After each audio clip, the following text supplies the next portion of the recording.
Bienvenidos a Charro Talk. En este episodio tenemos una edición de escaramuzas. Por fin vinimos acá a Texas a grabar. Y vamos a empezar con... Naydalyn Rios Carrasco.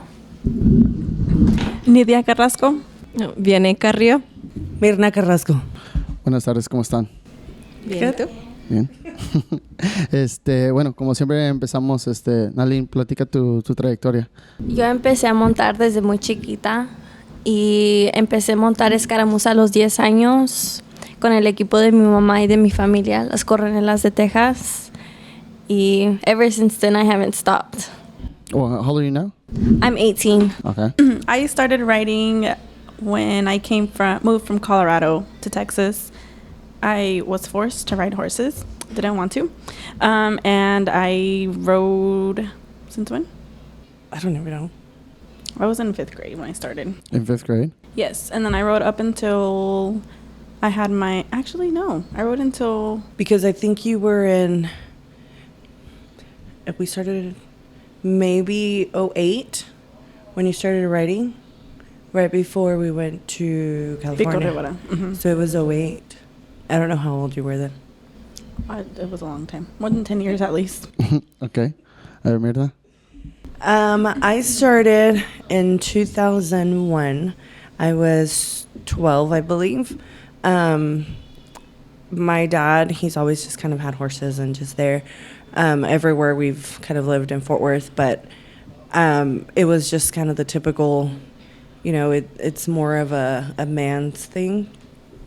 Until one of my dad's friends se arrimó y le dijo a mi papá que estaban empezando un equipo de escaramuza ahí cerca, que me llevaran a ver si me gustaba montar, porque yo era de las niñas que yo quería montar, aunque sea pues caminando, andar allí. No sabía montar bien, pero yo quería andar. So then me llevó mi papá y en ese mismo momento me enseñaron a montar y I haven't really stopped since then. ¿Pero tus papás también charreaban? No, bueno, mi papá fue charro, pero él, allá en Chihuahua, antes de que, ya estaban casados mis papás, mi hermano y mi hermana estaban chiquitos, yo todavía no nacía, y mi papá coleaba. So, ¿Empezó tarde tu papá? No, toda su vida coleó, nomás, porque allá se usa más el coleadero más que charrería, en el pueblo de donde son mis papás.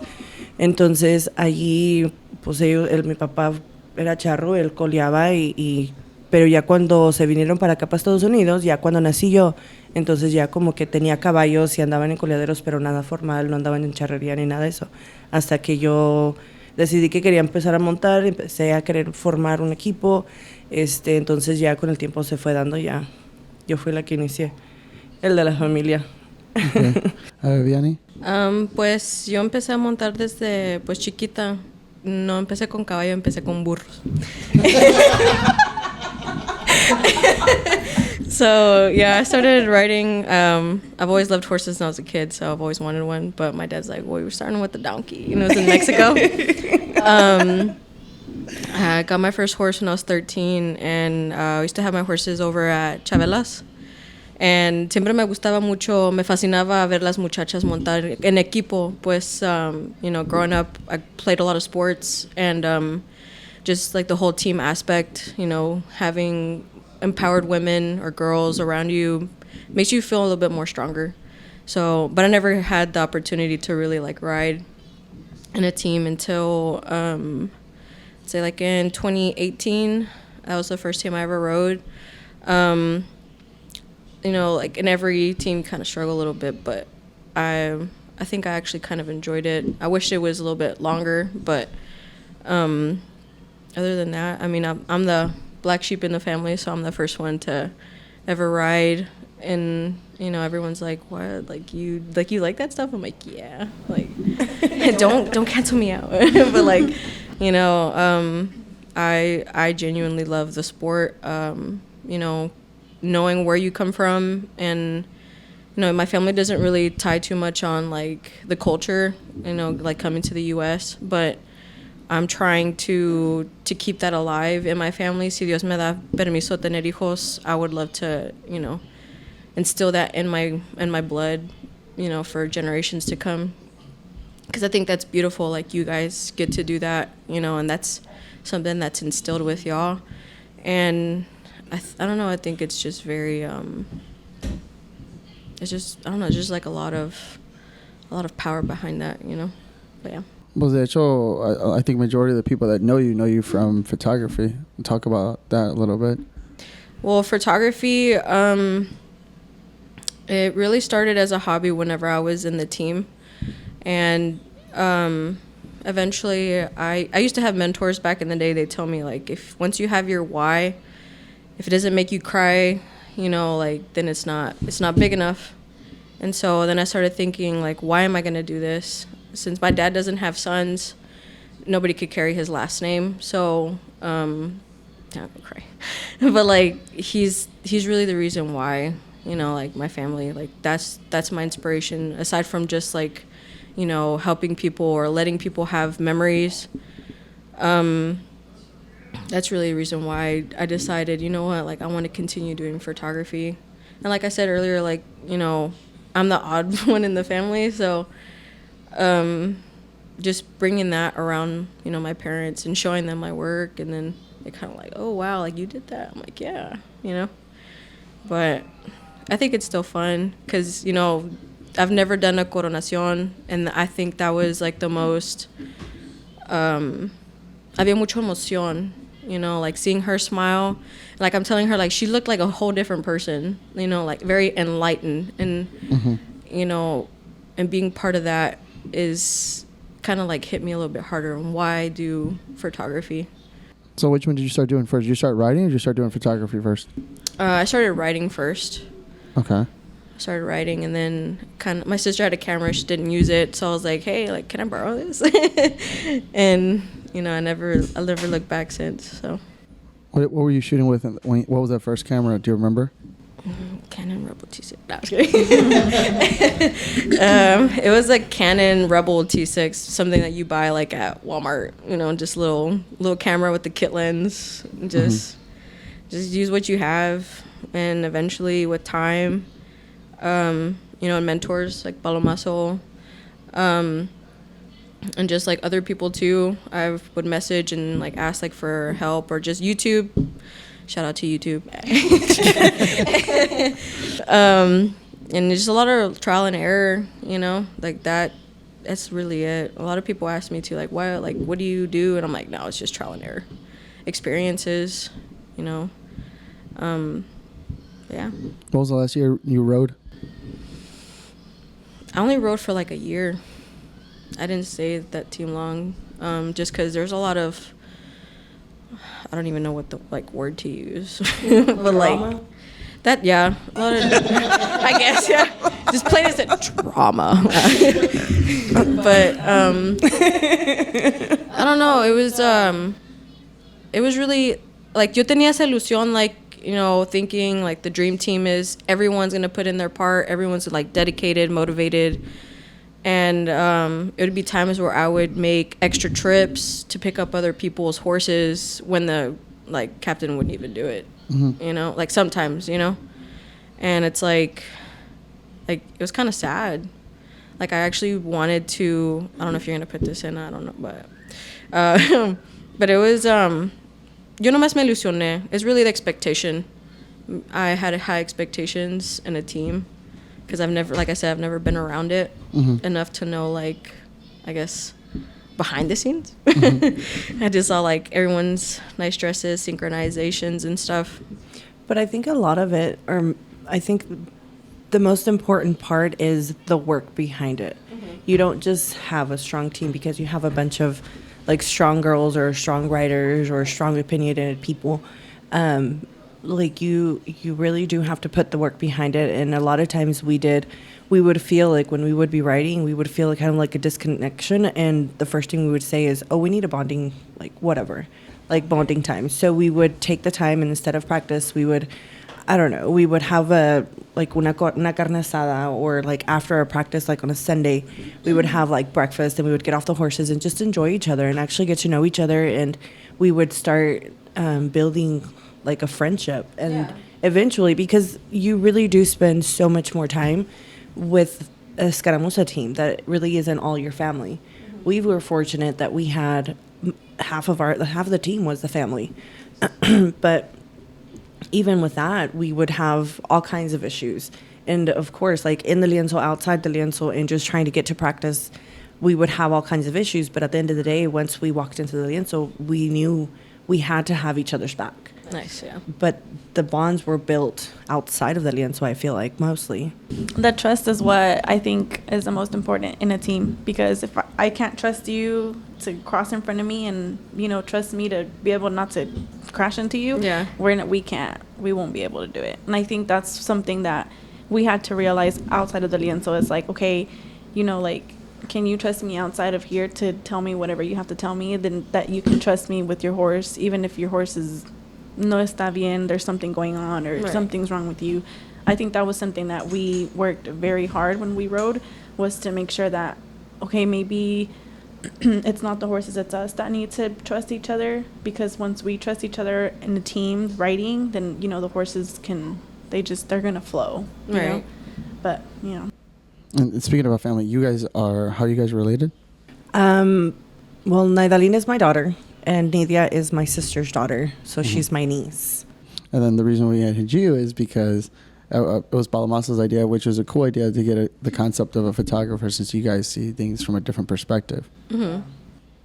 So I do too. I like the idea. I was excited when I found out you were coming.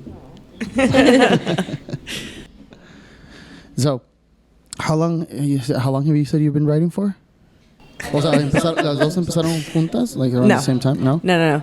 We didn't even like each other writing, actually. I'm not even gonna lie. I know. I'm just such a perfectionist inside the lienzo and outside the lienzo, and my expectations. I am just a leader naturally, and so my biggest thing was that I would see the potential, and because they were brand new. Like when Nidia started, she was a brand new writer, and I already had the experience. So I knew she had what she needed.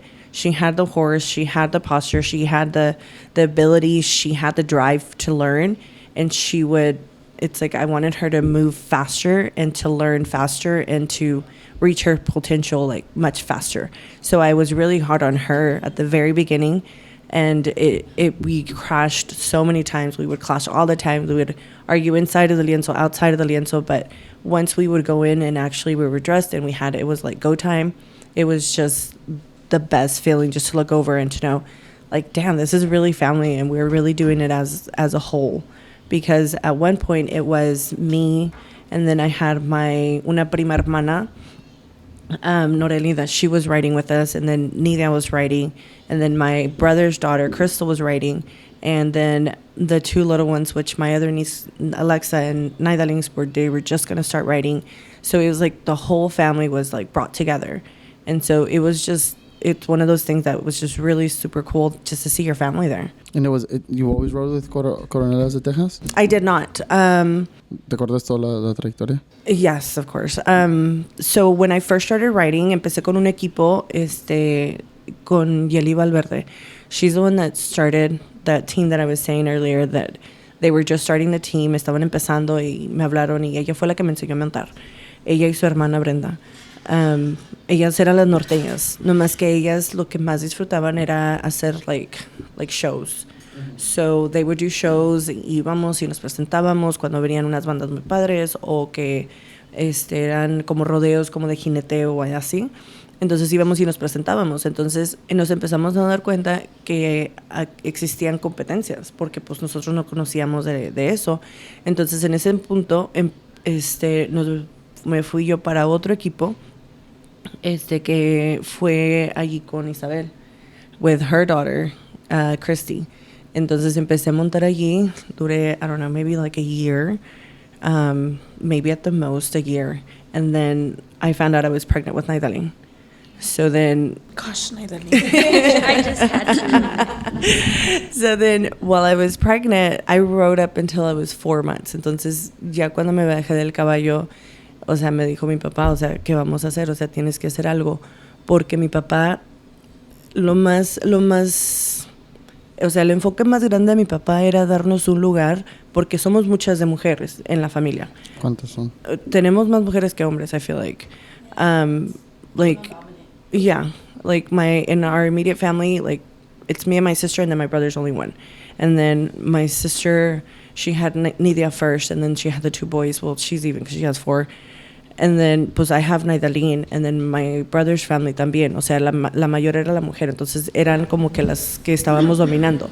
So my dad kind of wanted to give us a place for us to go through adolescence and to give us, like, a safe space for us to go through the adolescence and to be rebellious and to give us this, like, un lugar donde nosotros podemos contestar y hacer lo que necesitábamos. Pero at the end of the day, he's teaching us responsibility and discipline and all of those things. And so by the time we became adults, like, our minds were in the right place because we never really left the track. So then when Naydalyn, I was pregnant with her, my dad's like, well, you have to do something porque pues no te vas a estar nomás ahí de aquí. So then that's when Coronelas was born. So en ese tiempo yo embarazada, le hablaba, empezamos a formar el equipo con varias muchachas de aquí del área y fue cuando, o sea, yo a pie y yo enseñándolas a montar. So I was teaching her how to ride. Y poquito después, sería como un año después, fue cuando llegó Nidia. Que se vinieron my sister and the family, they were living in Denver. Y fue cuando llegó Nidia y fue cuando empezó Nidia a montarlo luego. Entonces ya le compraron su caballo y ya empezó Nidia a montar. Nació Naydalyn and I was able to get back on the horse. Really? I don't remember. Uh-huh. So then fue eso. It was like, I don't remember exact like years and time frames, pero fue más o menos en ese orden. Porque ya cuando Naydalyn nació, I mean, the team was born in 2004. Fue cuando se inició Coronelas. Y ya de allí, pues everybody else in the family, you guys just kind of had no other choice because my dad was going to make it a part of it. You guys really didn't have a choice. I had no choice. Like, when I mean, like, no choice, I mean, like, the first time I got on a horse, my dad was like, my grandpa was like, go, dale, dale. And I'm like, okay, here I go. And then, bam, I fall off. And I'm like, I am never getting on a horse again. And if you have ever met my grandpa, he is not going to take no for an answer. He said, you're going to get back on that horse and you're going to dominate that horse. And I said, no, I'm not. So then I started crying. And then I was like, I'm not going to get on. I'm not going to get on. And he's like, yes, you are. And so he yelled at me in front of everybody and I got embarrassed. So I got on and I was all scared. And then that's how I started writing. So I had no choice. I was very scared. No. And I feel like that's how it was for everybody. Like in the family, like you really had no choice. Mi papá, gracias a Dios, tuvo la oportunidad de poder construirnos un lienzo ahí en la casa donde vivimos. And so teníamos caballos allí, teníamos el lienzo en la casa. So it's like no teníamos realmente una opción de decir, pues no quiero montar. Aparte, pues lo traemos en la sangre y pues si nos gustaba y era nomás como que, pues subirse. Ajá. Porque pues lo mismo pasó con Naydalyn. No sé si te acuerdas tú, pero cuando estabas chiquita tú desde los 3 años estás desfilando. Desde los 3 años. Yeah, I do remember that. How can I forget? How do you remember, like, what do you remember, like, being upset about that she was forcing you to ride or what? I was mad because I didn't want to ride, and she kind of just forced me a little bit, but then she got over it. A lot of it. Yeah. And then she got over it, and she was just like, whatever, I'm done. But then when I turned 10 or like 9, no, when I was 9, she's like, you have a year to decide if you want to be in the team or not. She's like, I'm done pushing you. If you want it, ahí está, pero si no, pues no. And she asked me again when I turned 10, and she's all like, are you down or what? And I said, yeah, I'm down. And then that's when I started writing. But what made you say, yeah, I'm down? I think it had to do a lot with, I'm writing with my family. So I'm already here. I'm like, I have to go to the competitions regardless. I have to go do that like, I was going to be a part of it regardless. So I was just like, might as well learn the techniques and everything. And I really do enjoy it now. Yeah. Oh, like, how long did it go from it being something that you're like, all right, whatever, I'll do it, to, oh, I actually love this? Probably that summer. Really? That fast? Yeah. I think that's something that we all share, is that, like, I tell people outside of the sport that I'm friends with, they're like, it's a drug. Once you're in, it's very hard. Es más, hace 2-3 años, I was at a charreada and I saw a compa that I hadn't seen in like 15 years. And I was like, what are you doing here? He's like, dude, I went to charreada last year, and as soon as I got out of that car, I was like, I'm back. And he told me, he told me that night when he went to bed with his wife, it was silent, and his wife was like, I know you're going to check it out again. And he just started cracking up. He's like, yep. It is. It's just the adrenaline. It's the emotions. It's like you feel every emotion possible. Either like the moments leading up to when you're going to get on the horse and you're preparing and you're getting your things ready. And then when you get on the horse and when it's like showtime, it's just like, damn, like I'm really doing what I love. I mean, the way I describe it to people is that like I get extremely like anxious, not nervous, but I'm just like after the horse is saddled and my ropes are ready. That feeling so much. Say that again. I said I love that feeling so much. The like anxiety and the adrenaline is like that's like it for me. Yeah. That's amazing. It's not anxiety for me. It's just like, come on, let's go. Mm-hmm. And once Marcha starts, it's like I just feel like calm. Yeah. And then it just first sort of starts, and it's just kind of like you just start flowing. Mm-hmm. Yeah. And it's just like this mental state of just like flow. It's super hard to explain to people. Yeah. Unless you've actually done it. You know, it's like I've had friends like, what's it like to ride a bull? And it's like, I can't even put it in words. I can't explain it. Yeah.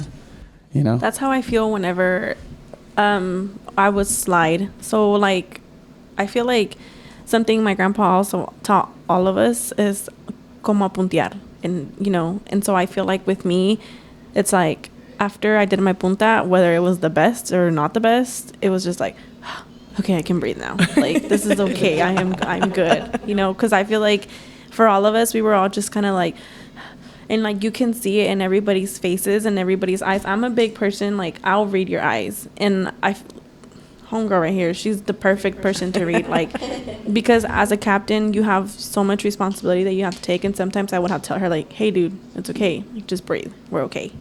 And she's just like, okay. Yeah, she's always been like that since I've met her. Hace como like 15 años. Ever since I've known you, you've always had that attitude. Yeah, and I've always had to remind her. I feel like that's like something I feel like that helped us like kind of unite as family, because like she said, when we first started, like we would butt heads. When I mean butt heads, I mean like I would go off on her and she would go off on me. And it was not okay, to the point where we had to kick each other out of the lienzo type of thing. Like she'd be like, if you don't want to be here, then don't. And I would walk my happy butt out to the lienzo, and guess who was down there? My grandpa. You better get your butt back there, blah, blah, blah. And I would like, you know, walk of shame coming back in the lienzo. So like it happened a lot. Like we would literally butt heads, and my grandpa would tell us like, you guys are family. But no, I was right, she was wrong. And then so like when we would compete, like I feel like that's something that helped us, because we would always say, you know, like leave your problems at the lienzo. But then again, you're riding with 7 other females, and you know The drama, right? Yeah, it's really like, I mean, so there's this thing, Agustin, okay? When you work in a workplace with a whole bunch of women, and eventually all your cycles will sink. Yes. Your cycles will sink. Mine has never seen. You are exempt. But cycles will sink, and if you, like how you said, you are mostly around women, majority, like, you know, the team, all women, eventually everyone will also either pick up habits, or the whole synchronization will happen. Not just synchronizing in horses, but the moods, you know. Yeah. When Mirna would be in a bad mood, the whole team was in a bad mood. When Mirna was in a happy mood, the whole team was in a happy mood. So it was just kind of like, I'm a leader, at one right? point, yeah. And so we had to kind of like talk about it and be like, look, obviously she's gonna have her bad days. Obviously, you know, it's not gonna be perfect, but it's okay if she has her bad days. Our job as her team is, you know, to pick her up. So I feel like that's when we would ride, and after we would ride, it's just kind of like we would talk about it and be like, dude, like remember, you know, like weeks ago cuando nos peleamos y quién sabe qué tanto, y ahora like we're over here like, you know, enjoying it and stuff. So I think that's my thing, is just we would enjoy it to the max. That was like my best years. So let me ask you guys a question. Something that I think that a lot of people don't understand is that en las manganas, ya ves que los jueces cantan like, remate fue de bigotona, fue de rodada. And I had a friend ask me once, like, why they tell you guys? It's like, because when you're doing it, se te va la onda. Like, you don't hear anything. You don't even hear the music. And it's just like, you're so focused on what's happening that que a mí me ha pasado muchas veces que se me olvida el remate. And it just happened 5-7 seconds ago. But is it similar with you guys? I mean, I don't forget what I'm doing. No. But I zone everything out. I zone everything out. Yeah. That's what I meant. Like Yeah. the feeling of like the zoning out. yeah. I'm sorry, zoning out. I'm not gonna lie. When I first started, I would look out and be like, "Who's here?" You know, oh, my boyfriend's up there. But afterwards, when it like became like more serious, I'd be like, okay, like it would just naturally come where we're writing, and I'm like, all eyes on all 8 of us. And so like I can see Mirna across the lienzo or Naydalyn, and sometimes we'll just like smile, and it's just like, okay, like it's okay, like un simple like smile. But I don't even like, she would be like, oh yeah, we're gonna use this music, and we'd practice to it, and I don't even know what song it is. To this day, I have never heard a song like out playing unless I watch the routine. But even then, like when I watch the routines, I'm so focused on what we're doing in the routine and like our mistakes that I don't even hear songs. Yeah, I know.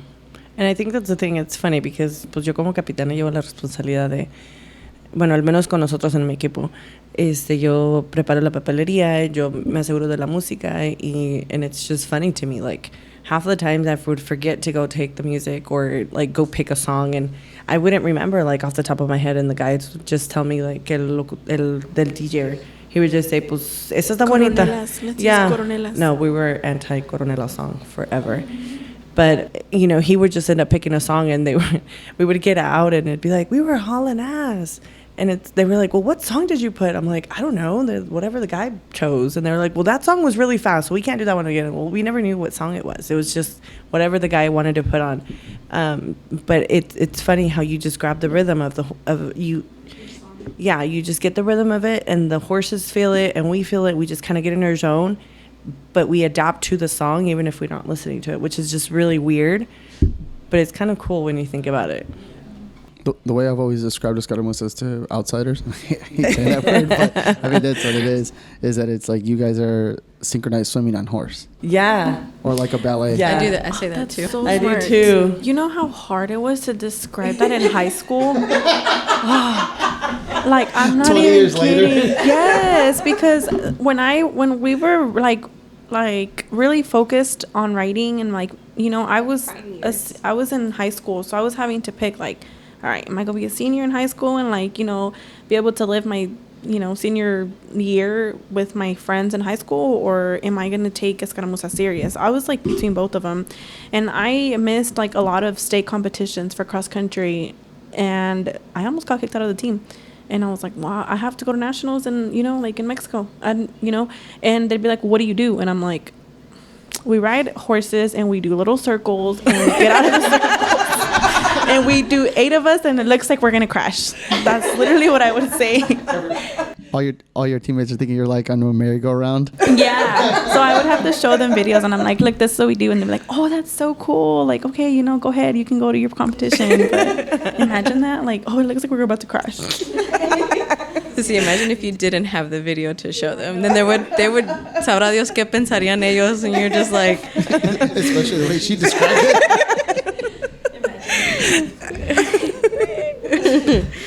It's funny. So, platicaste un poquito de lo de la papelería. I've seen it a couple of times, and I think it's crazy how hardcore detailed you guys have to be with the flechitas, with the little arrow. Why is that? I mean, you have to give the judge somehow something to, o sea, demostrar qué es lo que vamos a hacer, ¿no? Bueno, explícalo para la gente que no sabe de esto. ¿Qué es la papelería? O sea, la papelería pues consiste de el papel, la hoja de croquis. Una se va para derecho para el locutor, el otro se va a derecho con la juez. Entonces allí tiene los cuadritos, donde son 12 cuadritos porque son 12 ejercicios. Entonces se va dibujando la figura que el momento del cruce, el momento del cuaje, esa es la figura que se va a formar. Entonces ya sea que sean los circulitos, como dice Nidia, ¿no? Los giros. Entonces en el preciso momento donde entran, cuando circulan y para el lado para donde van a salir, la dirección para donde van a salir, todo tiene que estar perfectamente dibujada, porque al momento de que vayas a entrar a la competencia y no esté una flechita que esté, en vez de estar apuntando para acá, que si está tantito para acá y está en diagonal, pues ya va listo, porque pues ahí ya te lo van a marcar que es un 0 de ese ejercicio, porque no estás actuando lo que tú dibujaste. por una flechita que en vez de estar volviendo para acá, estás volteando para acá. O sea, la croquis es básicamente un diseño de las rutinas que hacen. Sí, o sea, son los 2 ejercicios que vamos a formar. Así, pues la hoja de calificación viene un poquito más chiquito los cuadritos. Entonces, aparte de tener que, un cuadrito de este tamaño, tener que dibujar 8 flechitas y luego la figurita y para dónde van y todo, en la hoja de calificación está todavía más chiquito y you have to fit 8 arrows in there somehow. But, I mean, you get used to it. Ayer, I think that was probably the worst of my procrastination. Yesterday, we were going to do the coronacion de monumental, and I'm sitting there having to do 16 of those little arrows when I'm sitting there watching the charreada because I needed to sit for a minute, but I didn't want to sit outside in the heat. So I'm sitting there, as I'm watching the charreada, I'm sitting there doing my little arrows, which 16 little arrows in that little bitty square is really hard to do. Do you think there's a way to do it digitally? There is, but I'm not very savvy, so I'd rather do it the old school way. So I will sit there and I looked for a pencil to make sure I was able to erase them. Yeah, Judy and I have talked about it, and it's a project that I'll do next year after I finish the calificación de los charros, because it's just easier for me to know. So once that's done, then I'll work on your guys' stuff. Plus, I still need to learn a lot more about it. I know a decent amount, but I need to work more with Judy, people like you, and find out basically all the problems that exist. Talk to me about what problems you guys have out here in Texas with escaramuzas. Oh, jeez, there's way too many. About the drama. We don't want to hear that. The heat. Fix that. Somebody else. I mean, What kind of problems? I know. There's just, it's just, I'm trying to find the right words to say it. With every administration, I feel like there's a different set of things, a different set of, good things and bad things, and we just have to kind of adapt to them. I'm super old school, so how I first fell in love with the sport, I wish we would have continued that way. I feel like now they're seeing it more as, okay, how can we do more in less time? Instead of, well, I mean, las desveladas no son fáciles, el dinero que se gasta tampoco, el tiempo que se dedica a esto tampoco es, y quieres que entremos y salimos, y you want to be done with this within like 3 hours, like, let me enjoy what we're doing. Like, these are people that we see, like, 3-4 times a year, because the state's so big, and you want to just put us in and throw us in quickly and get us out of there till we can go home. And I mean, okay, yeah, we all want to go home, but can we enjoy what we do for a little bit? So what was it like before, like when you were enjoying it the most? I feel like it was, like, we would get to an estatal and it was like, okay, pues la primera charreada y luego entrábamos después. Like, eran los equipos. I get the bigger the state, the harder it is to cram in, like, teams de escaramuza entre las charreadas. But personally, I'm not a fan of the ferias. I just feel like it's a way to hurry us up, get us in, throw us out, and then do whatever you guys want to do the rest. And it's like, well, we also like to be a part of everything's going on. So I enjoy being a part of the charreada. Like, being there, estamos adentro del ruedo. Yes, it's hot. Yes, it's boring. Yes, se nos duermen las piernas porque estamos ahí sentadas viendo las calas. But you're enjoying the moment, I feel like. I don't know. That's just, I feel like that's how it was. That's how I fell in love with the sport. And now it's just more. I feel like they're trying to do more like structure. So it's like, oh, you keep the guys with the guys, the girls with the girls. But I feel like they don't. Well, I second what she says. Like, it's harder for us, I feel like, as the teams, like, going over and like on and on and on. Like, I feel like there's so much pressure on us. Like, okay, we're next. Okay, there's 2 teams left. Okay, there's like 1 team left. Okay, hurry up. Y'all need to come in. Like, you have like 30 seconds. You need to come in. Oh, you're about to slide. Like, put them in. Like, no hay tiempo de respirar y estar, like, to actually enjoy, like, what you're doing, because ya te tienes que ir a, like, if you're going to puntear, pon en mano. Hurry up. You don't have time. You need to hurry up. You need to go. And it's just like, when we would do it in between charreadas, I feel like we would get there, you know, colgar los caballos, nos íbamos a sentar un ratito a ver la charreada. Okay, yeah, you know, like usually like in manganas, they'd be like, okay, go saddle, go warm up, and then vamos a desfilar. Okay, you can get off after the desfile for a little bit, then you can get back on, and everything is just so like step by step by step. Y cuando estás en una feria, it's like, okay, get on, all right, you're in, okay, you're out, all right, that's it. 3 minutes of like a lot of cramming that we're having to do. So when you're doing it in between the charreadas as a team, like you're just like. Now, what do you guys prefer? Do you guys prefer after colas or after the actual charreada? After colas. What? Why? Go ahead. Yeah. I don't know. I like to watch the charreadas. So, and you just feel done. Like you don't have the pressure to like, oh, like, I don't know. It's just, it's better. You're done and you get to know things faster, I guess you can say. That's another thing. Like, me as captain, like, nothing sucks more than being the last team of a 10-team feria. Mm-hmm. Like, nothing else sucks more because you have to be ready for the first team to go in. You have to get on and you have to sit there and wait for 20 puntas or 18 puntas to go first, and then your puntas come up, and then on top of that, and you have to be on the horse because everybody's waiting for you to go in with the judge, and que agarró, like it's all on you, like yes. What's your score? And then it's like you have to sit there and okay, then performance wise, like if you don't know what it's like to sit on a horse for 18 teams to go first, or 9 teams, right? Yeah, 9 teams to go first. Like, and then you have to wait for the scores. Like, that's a whole other issue.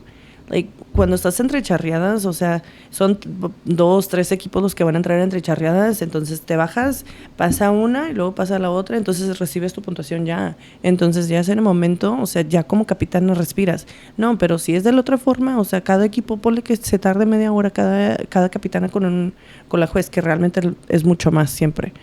Entonces, si te estás esperando, I mean, how many hours do you have to sit there and wait for your calificación? Like, it's a long day. Like, I have to be there for the first one to get on the horse, and then I have to wait till the last one gets out. Like, oh no. Like, it's just.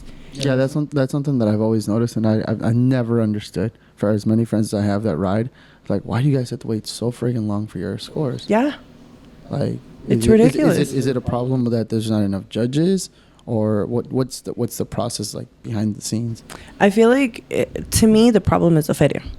Because you're just trying to cram everything all together. Entonces, sí. O sea, el equipo se puede ir terminando la presentación. But who's the one that's having to sit there for hours and hours and hours?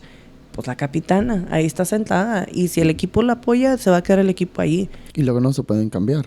Aparte. Which I never understood that. I still don't get it. I mean, I get that, just because, o sea, si vas a ir a entrar a tu, pues sí, ¿verdad? Para adentro, o sea, tampoco voy a llegar en leggings and tennis shoes, where it's like, okay, yeah, I rode, but, I mean, se trata de que también estés vestido adecuadamente en cada paso de tu actuación, y por recibir tu calificación es parte de, pero, I mean, imagínate, o sea, estar ahí todo el día porque aparte nos quieren meter, antes nos metían los reconocimientos de terreno en la noche, pero ahora, como están queriendo abrir el espacio para la escaramuza, que para que nosotros tengamos todo un día para nosotras solas, queriendo como que hacernos pensar que they're trying to give us our place, but in reality it's just like, well, here's your whole day so we don't have to deal with you guys kind of deal. That's what it feels like for us. And so, because of that, pues entonces las charreadas corren un poquito más tarde the night before, or, you know, entonces no podemos realmente entrenar en la noche. Entonces nos mandan a las 5 o 6 de la mañana. So it's like 3, 4 o'clock in the morning when we're having to practice or to get up so we can go practice. And so then from there, we have to be ready by 9 o'clock para empezar la feria a las 9, 9:30. And then after that, it's like you have to it's a waiting game all day. And then you don't get to eat. Estás desvelada, no comes. You're just sitting there tired, in a bad mood. And then the Texas Red heat. Bulls, and it's just, it ain't it. No. There's nothing to distract yourself either, so. Yeah, no. We De can't. perdido We're con las just waiting there. charreadas. Yeah. Because the whole, like, lienzo, like, I feel like the whole competition is so. Just put it closer to. Is so tense. Like, it's not just us. Like, you know, we would always say, like, you know, we're competing against us, our own team, to have a better score. But in reality, yes, you're competing, but everybody feels the tension. Everybody's just like, you can just feel it.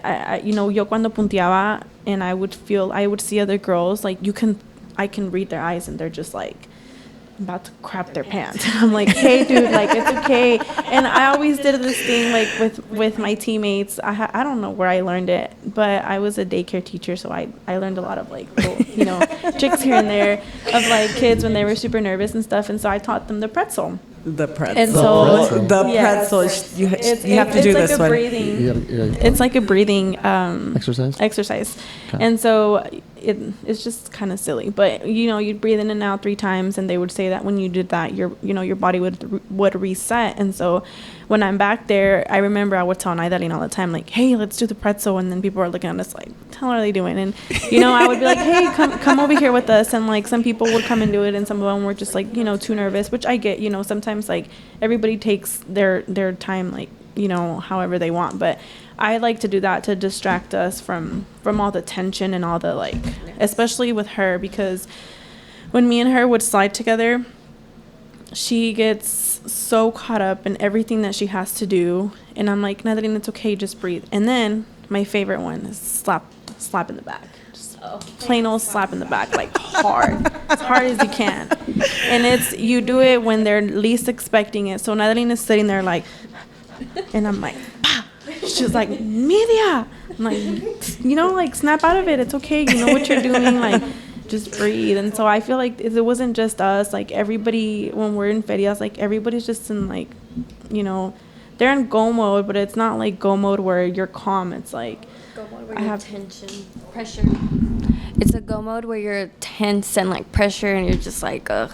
It's kind of dreadful in a way. It is. Do you feel that before, like the dreading before, like leading up to it? Or is it, no, I mean, obviously, yeah, but like, or is it like right then and there? It's both. I think it's both, because you're there and you're just like, ugh. And you're just, you want to enjoy it, but you can't, because this is something you love so much, but it's dreadful. Well, when you do ferias. Do you feel like it's kind of like a self-judgment thing, or is it just... I don't think it's self-judgment. I think it's just at the moment, it's too much. Because you're like... It's because you're like, it's not that we don't enjoy it. It's just like, because there's so much going on, like, everywhere. And then you also, like, pone aparte el equipo. Están nuestros papás. My grandpa was so good at this. Mija, no le voy a poner mucha presión, pero... And so we're sitting there like, okay, no pressure, you know, stuff like that. So, like, we're taking in what our you know, like, mentors are telling us, and our coaches, and then you also have your trainer. Like, when Alvaro would train us, like, he was really good about also reading us, and he knows who to come up to and who not. We knew on competition day, ain't no talking to Mirna, nothing whatsoever.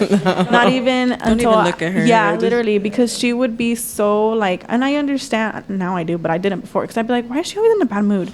But now it makes sense, because she had so much pressure, you know, like, she had to take on all 8 of us, and then she still had to come in and get on her horse. And then as soon as, literally, like, it would have made me so mad, because we would get off, ella ya estaba over there, and I'm like, does she not care about us? And now it's like, well, she has to go with the judges, you know. But little things like that, like, we wouldn't get to enjoy, like, the moments. And so it's just like, I feel like there's just like this and this and this and this and this and this and this, where you're like, everything's just rushed. Everything is just rushed. That is one thing I always notice about you when I would see you, right? I remember there was one time at Espuelas, I was talking to you like, not right now. All right, not right now. Yes. Ask her how many times me and Mirna have gotten into it, because sometimes I will have to remind her, Mirna, get out of it, dude. Like, snap out of it. Like, you're with us, with your team. I understand you have things, but you have to be with us. And she wouldn't listen. I'm like, ugh.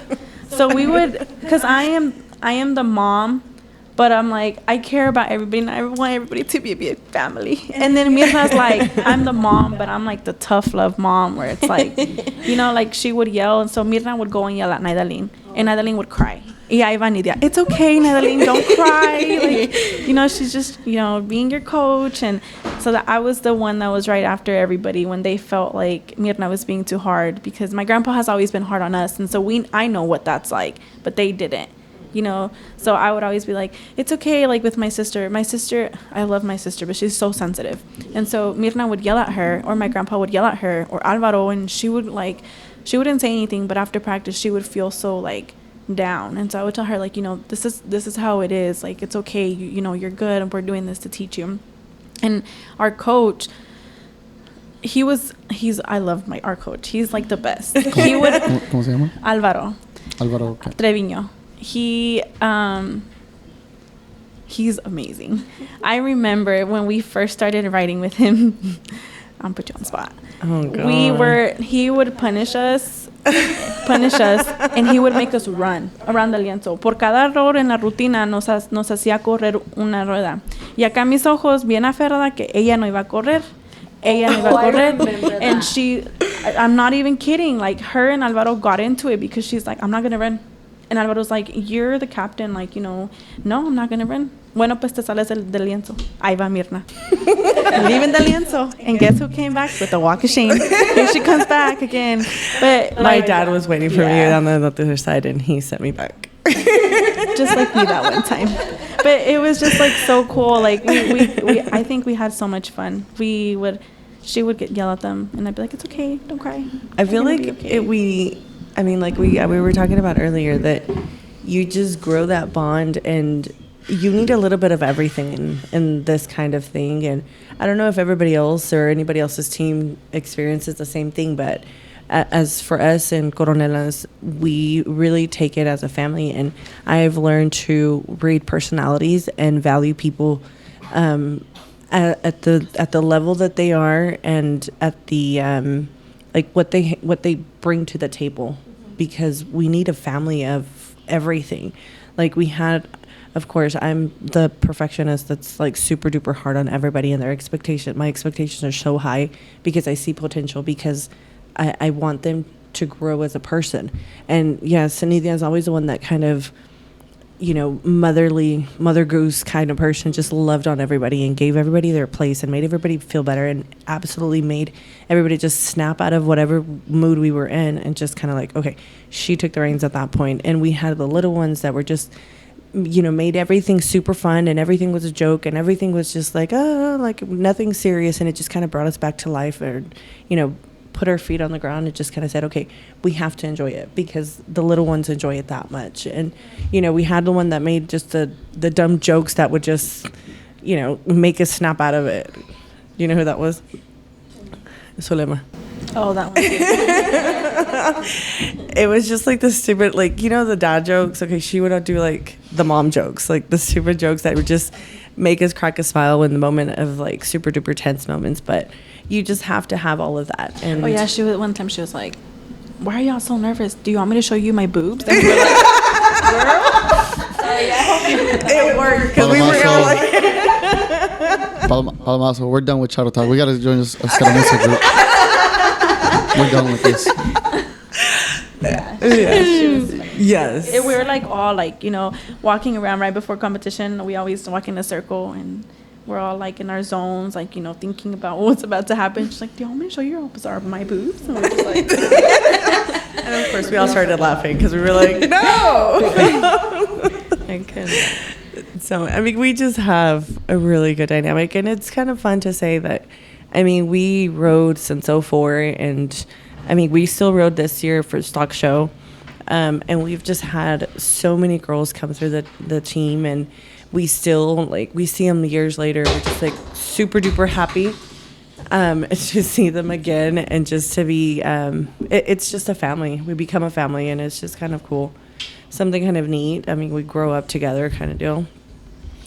That was going to be my next question. So all these hard lessons you guys learned in Lienzo, do you think that with your trainer, dad, grandpa, you think all those lessons have prepared you better for life? yes. Absolutely. Yes. Touch on that. So I think my biggest thing is Coronelas was built on family. We always said that we were kind of like a tripod My dad was always, he was just the one that was the pusher. He was the pusher, the one that would always kind of be the head of everything. He was the one that helped us with the horses, es el que nos ayudaba. And a él no le interesaba exactamente las distancias. He just wanted us to go, like keep going, push yourself. He made all the hard decisions. My mom, she was always, siempre sido la persona que, ay, los vestidos bonitos, y que véanse derechas y sonrían, y que no se les olvide peinarse. Ay, your hair's out of place. Otra vez, peínate. O sea, mi mamá, all of the pretty aspect of us, 100%, that's my mom. And I was the one en el lienzo. I was the one, mientras que yo estaba adentro, se iba caminando, se dirigía, yo era la que dirigía dentro del lienzo. Y sobre de eso se construyó una base súper fuertísima. Y creo que todas las personas que han pasado por nosotros, mis papás han sido como que de alguna manera los han influenciado. Porque lo que es la disciplina, lo que es la responsabilidad, o sea, todas las personas que hemos pasado por aquí, I mean, you learn all of the, like, morals, o sea, el respeto. I don't know, there's just so much that you have to put forward, because this is more than just a hobby. It's much more, because it's time consuming. It takes away from your family. It takes away from your work. It takes away from everything. So you really just have to give it its place. I don't know. Mm-hmm. You were going to say something? I think for me, what like really like helped was like, I think it was the discipline for me, because I started at such a young age. I feel like, you know, around the age that I started, it was like a make it or break it. Like, you're going through the age of like experimenting with like guys and like going out and like partying and like drinking. And, you know, like I was in high school basically the whole time that I started escaramuza, and there was a lot of times where I'm like, man, I'm not gonna do escaramuza, like I'm just gonna go out here. And it was like, no, like my eyes and my face, like I had, you know, like this mentality of like school and escaramuza and sports. So I played soccer, I ran cross country, I did track. So literally every single day I was so busy. And I am so thankful to my grandpa and my mom and my dad and everybody for pushing me, because I feel like that helped me like stay like motivated. I had something to look forward to, because if I wasn't running cross country, if I wasn't doing soccer, if I wasn't doing track, I was writing, and I would spend my afternoons doing all this stuff. And so now it's taught me to, like, you know, my kids, like I have to get them also doing something. Like, I'm not just gonna have my kid doing, like, you know, being on her tablet all day. And then also with the family too, I'm very big on family, and I'm very big on like my house is your house type of thing. And my grandparents really taught me that, because, you know, as a team, not everybody in your team is your family. You know, you come from California here, but sometimes you don't feel welcome. And my grandma and my grandpa made it like, they made it known that you are welcome even if this house is not your house. I've never felt like that coming to Texas. Never. And see, my grandparents were so good at that. Like, you know, they would always make you feel like they've known you forever. Like, you can, you know, like, we can joke around like, I just met you and I feel like I've known you for a long time type of thing, you know? And so I feel like that's something that they taught me too, where I have people who come to my house and they're like, oh my gosh, your house is so like welcoming. And I'm like, how? Well, Palomazo wouldn't agree about the dishes, but I did just cook. But anyways, that's just something that they taught us. And then also another thing is like appearance. My grandma was so good on telling us like, homegirl, you got a hair sticking up, you need to fix your hair. Like, you know, your crinolina, you can't be showing your crinolina, because that's just a no. Your dress, it has to be a certain length, and it can't be too low, too high. You have to wear your rebozo like this. And, you know, if you're going to do your makeup, make sure that you're doing it right. Don't do too much. Don't do too little. Like your hat, it needs to be fitting perfect. Everything needed to look perfect, and not perfect because like, how do I say it? Not perfect like because you needed to fit it, like, you know, but it's just like you needed to wear it. And by wear it, I mean like feel like it. Feel own like, it. yeah. And so my grandma, I remember she would, you know, spend nights right before competition, days before. She was ironing dresses. She was stressed out, basically so mad at everybody in the world because she had to iron the dresses. But she loved it. She loved designing our dresses. She loved everything. And then my grandpa on the side, like, he was sitting there making sure our horses were okay, making sure to do this and that and feeding. And then, you know, like my parents, like they're sitting there like, hey, do you have everything? Because my parents, they were not as involved in escaramuza until my sister started riding. So when I started riding, I was like, she was like my sister. And everybody would be like, oh yeah, Mirna, your sister. And I'm like, that's my aunt. And because me and my grandparents were always together. But anyways, so yeah, that's just another thing. Like family and dedication and motivation was one of the things that helped me a lot. So the reason we're laughing is because Mirna's boyfriend and Palamazo are basically doing sign language to not interrupt. It's just funny. Sorry. Talking about fishing. We're DMing each other. Oh God. He's slid my DMs. I'm dead. So yeah, that's just basically it. That's what helped me. And so I would like to, maybe my daughter may or may not like riding horses, but I think that incorporating all the things that was taught to me while I was riding is something I can, you know, teach my kid. And I feel like my daughter is 6 years old, but she's also very welcoming to people. Like, she's the kid that will see a little child on the floor, like, you know, like if by themselves, like, and she'll go play with them. And so I want my kid to be like warming and stuff like I was taught. So mm-hmm. I think that's one of the coolest things about Charria is the whole family aspect. Like, I've known you for 15 plus years. Yes. and Luis I've known 17, 18 years. And it's like, just the other day we saw each other. It was just like we picked up from like yes. the last time I came to Texas like 10 years ago. It was like como nada cambió. Go ahead. No, y pues siempre es un gusto. O sea, you see people like, it's weird. You see them cada 8 días y llegas y los saludas con mucho gusto y te tardas 15 años para ver a alguien igual, el mismo gusto. And it's like, you become like family. Like, oh no, she's like my aunt, but she's not my aunt. She's kind of like my cousin, but she's not really. We just see each other every weekend. Es amigo de la amiga del amigo. Yeah, like, yeah. That's my family friend. But, you know, but it's a really cool thing that la charrería te deja. O sea, unas amistades que realmente haces, o sea, para toda la vida, because they understand they live in their world. This is like our little world, and anybody who's a part of it understands what this little world is because it's so small. Mm-hmm. It's something that you guys probably don't know. There's a guy up north in Northern California.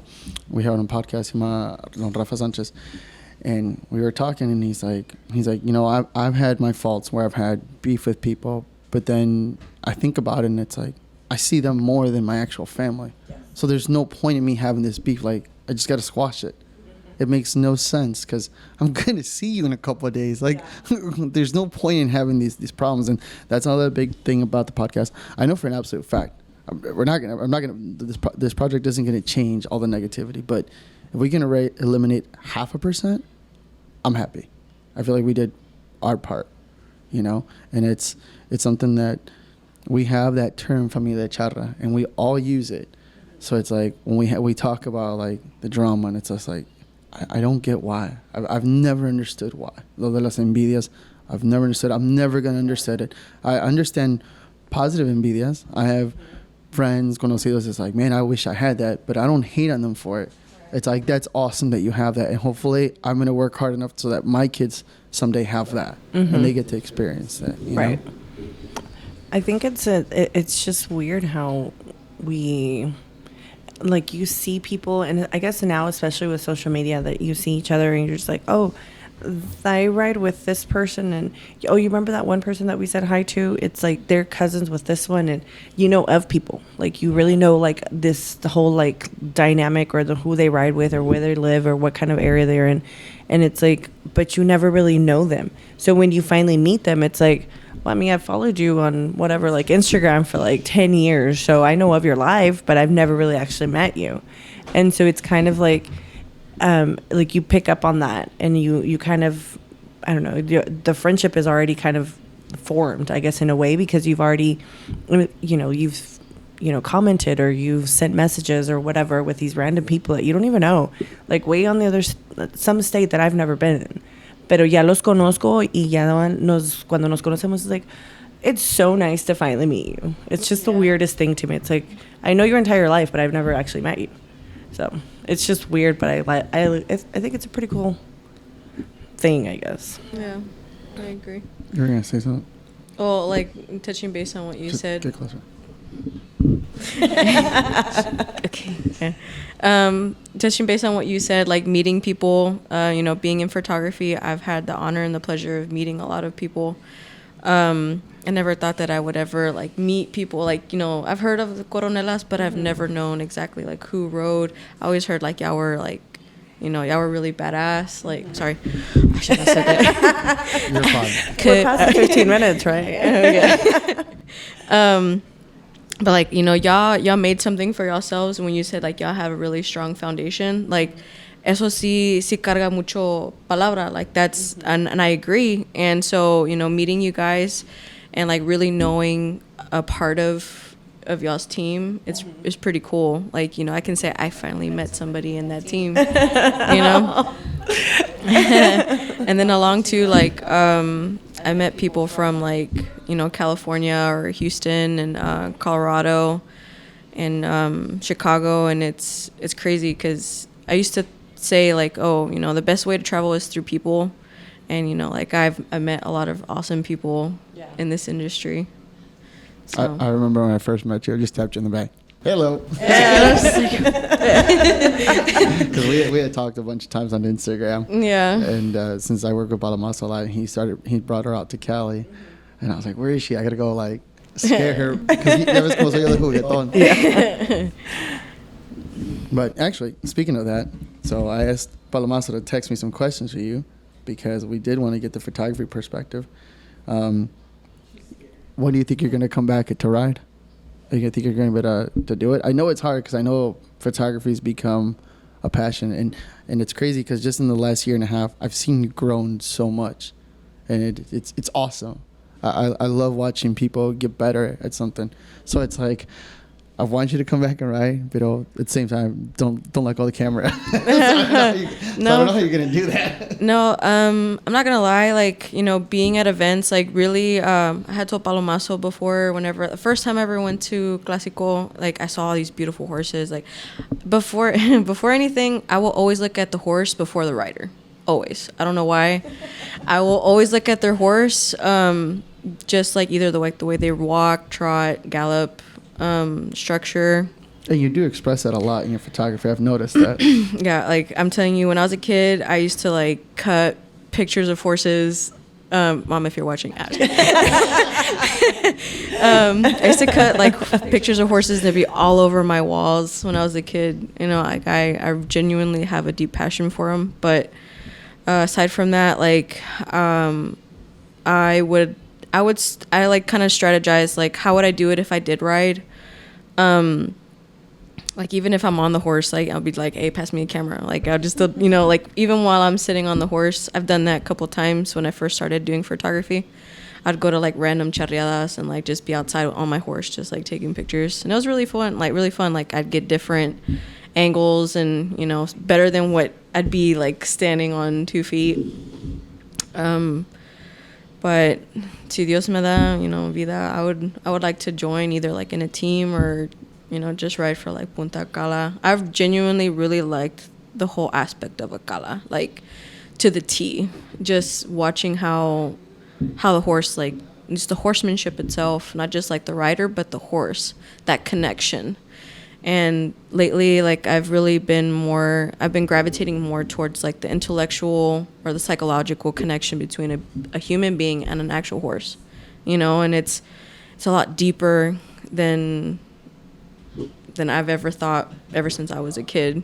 And how you mentioned before, like, or I don't know who mentioned it before, like if person's not good, then you don't have that, you said it right, you don't have that connection with your horse. Everything doesn't really flow the way you want it to, and that's something that's really real. Like I truly believe that. But si Dios quiere, back to what you said, I would like to ride, and I would still keep the camera in my hand.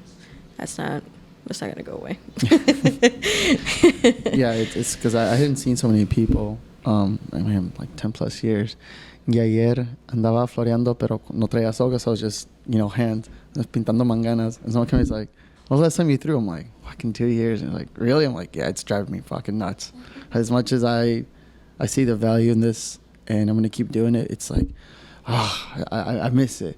It's that adrenaline, the smell of just the area, the vibes, the music, just everything. It's just I don't think I've ever met someone that doesn't love this. It's either you're in or you're not, and that's something that I want people who listen to try to at least understand, that it's not animal cruelty. We take so much pride and so much care for these animals because we love them and they are part of our family. Yeah, talking about that too, I remember there's this post where it's like this guy is basically giving a tribute to horses. Like, there would not be cowboys, there would not be charros, there wouldn't be Indians, like stuff like that without the horse. And, like back to what you're saying, like cruelty and stuff, like we take care of our animals just as much as anything. Like if it wasn't for them, we wouldn't have the sport. Mande? I feel like sometimes we take care of them like even more than like other people do. Like at least for my dad spoils our horses probably more than us. Like, he makes sure that they're good. And sometimes, like, horses are expensive. Like, sometimes my dad would even tell us, like, back then when we first started, it's like either you eat or the horses eat. I don't know, the horses are going to eat. You're going to have to, like, hold off on that McChicken. But we do, like, we would literally, like, we would have to hold off on a lot of things. And I feel like we would bathe them. We would sit there and, like, spend time with them. Íbamos a llevarlos al que se revuelquen y ahí estamos nosotros paradas like nothing and enjoying that time. But I feel like people just think that it, I don't know why people think it's animal cruelty. It isn't. They do crazy stuff with horses too. Yeah, it's not. I just think it's just lack of experience. Yeah, because I remember when I first started writing, and I, again, try to explain to my teachers and coaches and people that I went to school with, like, what I did. Probably crashing almost is not the greatest, explanation of what we do.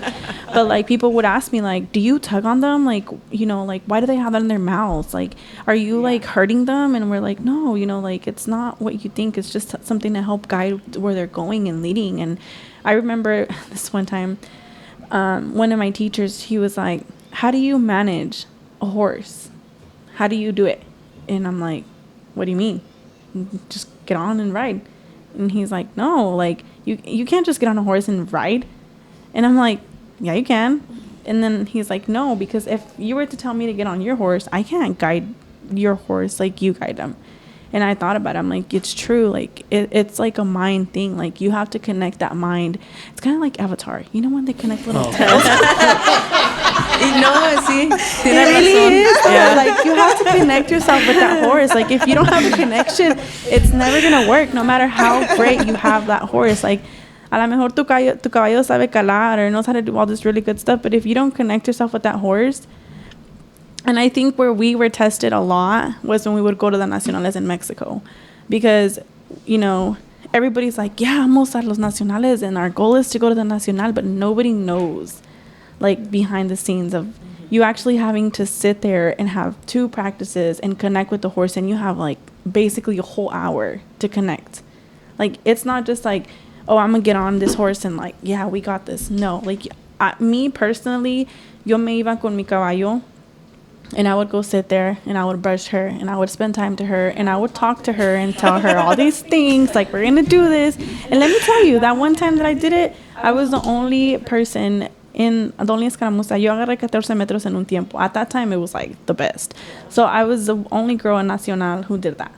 And, I mean, y'all laugh at me, but y'all didn't do that. I did. So, anyways, that's just, I am so big on connections. And I think that's something that I've had to learn, where, like, I have to connect with you to be able to be with you. And not a lot of people understand that. People just think, like, we just get on and, ay, le estamos jalando y ya. Like, oh, we're hurting them with the frenos, or, oh, you're whipping them too hard, or stuff like that. Like, people don't understand what it is, like you said, like, what it is for us to do that we do. Mm-hmm. So Palmaso also asked, what's your 5-year plan in photography? Talk That's a hard one. Damn, I'm barely trying to get through the year. No, I'm just kidding. Well, I don't know. And just to be more present, not just like, also obviously grow, like, you know, maybe do commercials for people, whether they are wealthy or not. Like, I'm all for helping, you know, any type of business. But aside from, you know, like the business aspect, I would actually really like to enjoy connecting with people, like on a, not just like on a business level, but like on a spiritual level. Like, you know, like how you said, I can't really vibe with somebody unless I'm actually like connect, like, I don't know how to explain it. It's really like a psychological or like spiritual thing.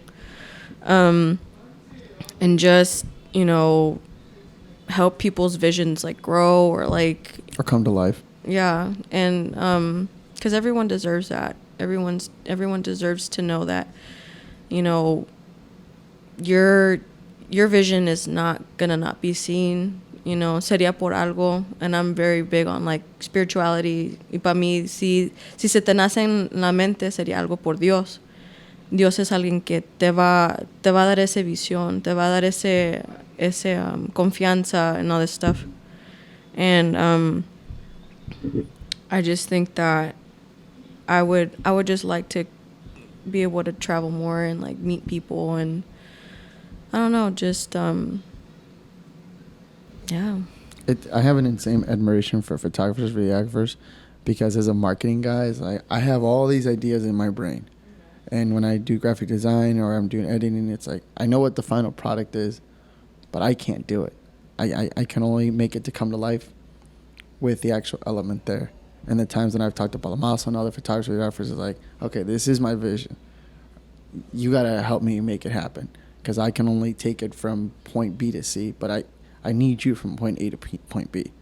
So it's, we talked when we first started, I was like, I told him, I said, we're going to have photographer episodes and all kinds of different episodes. We'll have nutrition episodes, athletics, psychiatrist episodes. We're gonna have all kinds of stuff, because it's all part of the sport. Well, it's not a sport; it's a lifestyle, and that's something that I've been proponent about. He also asked, ¿qué dijo este compa? Who's your favorite photographer so far? Videographer too, or just photographer? Either or? Okay. No. And you can't say him. You cannot say him. For what I've come to like, and I've been able to like talk to him. He's given me advice. His name's Lobo Films. He used to be here in Texas, and then he like ended up moving for like business and stuff like that. But very big admiration on like his videography, transitions, and you know, I mean, I really don't follow a lot of people just because I'm really just on YouTube. Like, I'm really just trying to like figure this stuff out and trial and error. But he's been one that I've followed along with, you know, Palomazo too. But he I don't know, it's different. Okay, we're back. We had a little technical difficulty, so we're going to re-ask a question so that editing isn't going to be as hard for me. So we left off with, who's your favorite photographer? Lobo Film, because I already heard what was recorded. So it's really Lobo Films. His transitions are very different. It's just the whole game is different. And, you know, I would like to implement that into the charreria world, or just like kind of do something different with my production, just so I can still be able to be myself and, you know, be different and like not do what other people are doing. And then you were talking about a favorite picture that you had. Because she started talking about like how you can relive Yes, a feeling. moments. Yeah. I told you. I was like, okay. Anyways, yes. You were asking something about. I mentioned that my favorite type of pictures, or my favorite pictures, are The action action shots. Yes, because we relived those moments. So there's a picture where we were all looking back. I was looking back at them and they were smiling. And I was, so we do this thing of like, come on, or like slow down. And so I think I was like this, or I was like this. And was it you? It was. Go ahead. It was me. I just know it was me.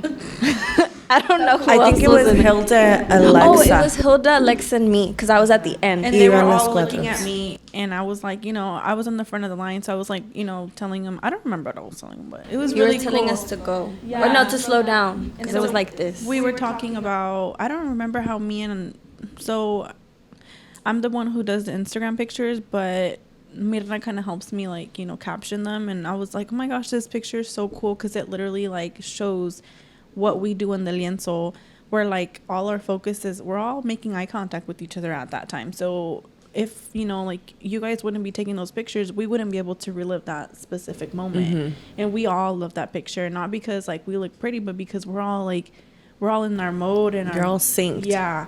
And I was going like this, and then I don't remember somebody else, it was 4 of us, so the third person tambien, they were going like this, or like I think this. all of you guys, como ahorita lo que se me está viniendo a la mente, ahorita que estaba diciendo, before we started, que estaba diciendo Paloma, so he's like, well, you guys shouldn't be talking.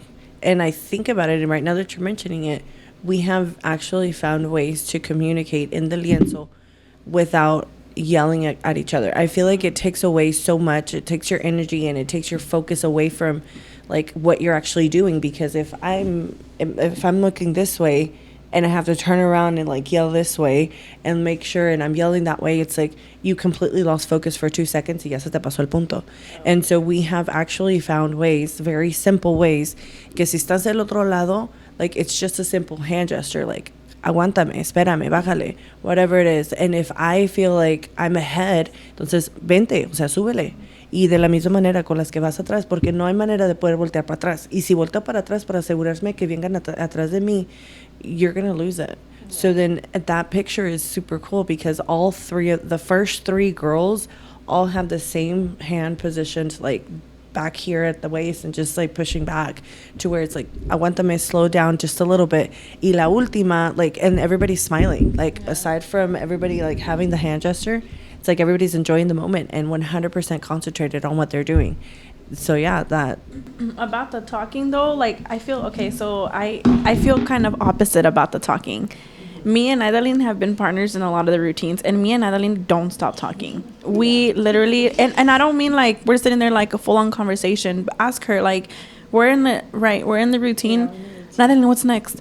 El apretadito, or stuff like that. We will name our exercises how we remember them, and el apretadito is because it's a really tight exercise, and we're sitting there Naydalyn this, or hey, don't forget you have to have a horse, or hey, you have to do this and stuff like that. She is my little voice in the back of my head. When I'm sitting there, sometimes I get so caught up in where I'm gonna turn, and she's like, hey, Nidia, da da da da, this and this and this, and we talk to each other. Now, I don't sit there and yell to Mirna what is next, but she is my voice, and she's always been my voice, and I'm so thankful for her because she'll remind me the little things of Mirna will tell me, hey, Nidia, next exercise, don't turn here, do a half horse later. So she'll be hey, don't forget, you're going to do it here and stuff like that. So I like the talking because it helps me. Sometimes I get too caught up in what I'm doing that I forget, if that makes any sense. And so she'll remind me, and that's also helping her remind herself, right? But I think it's really interesting how, because I think that in the midst of learning how to communicate in the ruedo and to stop talking to each other, actually voice talking, I refer more across the lienzo. And it's I just see it, and it's funny because I was just having the same thought yesterday when I was watching the teams. Some of the girls, they really do stress out trying to yell at the exercises. I don't know if they just don't realize that nobody can hear you except for the person right behind you, or the one next to you, or the one in front of you. That's all who can hear you, and that's barely. So the communication aspect, yeah, when you are partnered with somebody, you really do depend on each other. So it goes back to that trust thing, that you're depending on one each other. Because the worst thing, there's nothing worse than when you're in an exercise, you're going from one to the next, and your mind just goes completely blank. And you're just like, fuck, where am I going? Like, what is next? And you start panicking. And the best thing is when you can say, what's next? And that person responds, or the one in front of you. How many times have I not asked you, Naydalyn, what's next? She's like, what? What's next? And like, we're halfway in the routine and she'll tell me like, oh, this and this is next. And like, even I think one time I got lost in the routine and I was looking for somebody to look at me, like to tell me, and she was the only one staring at me, like, over here, come this way.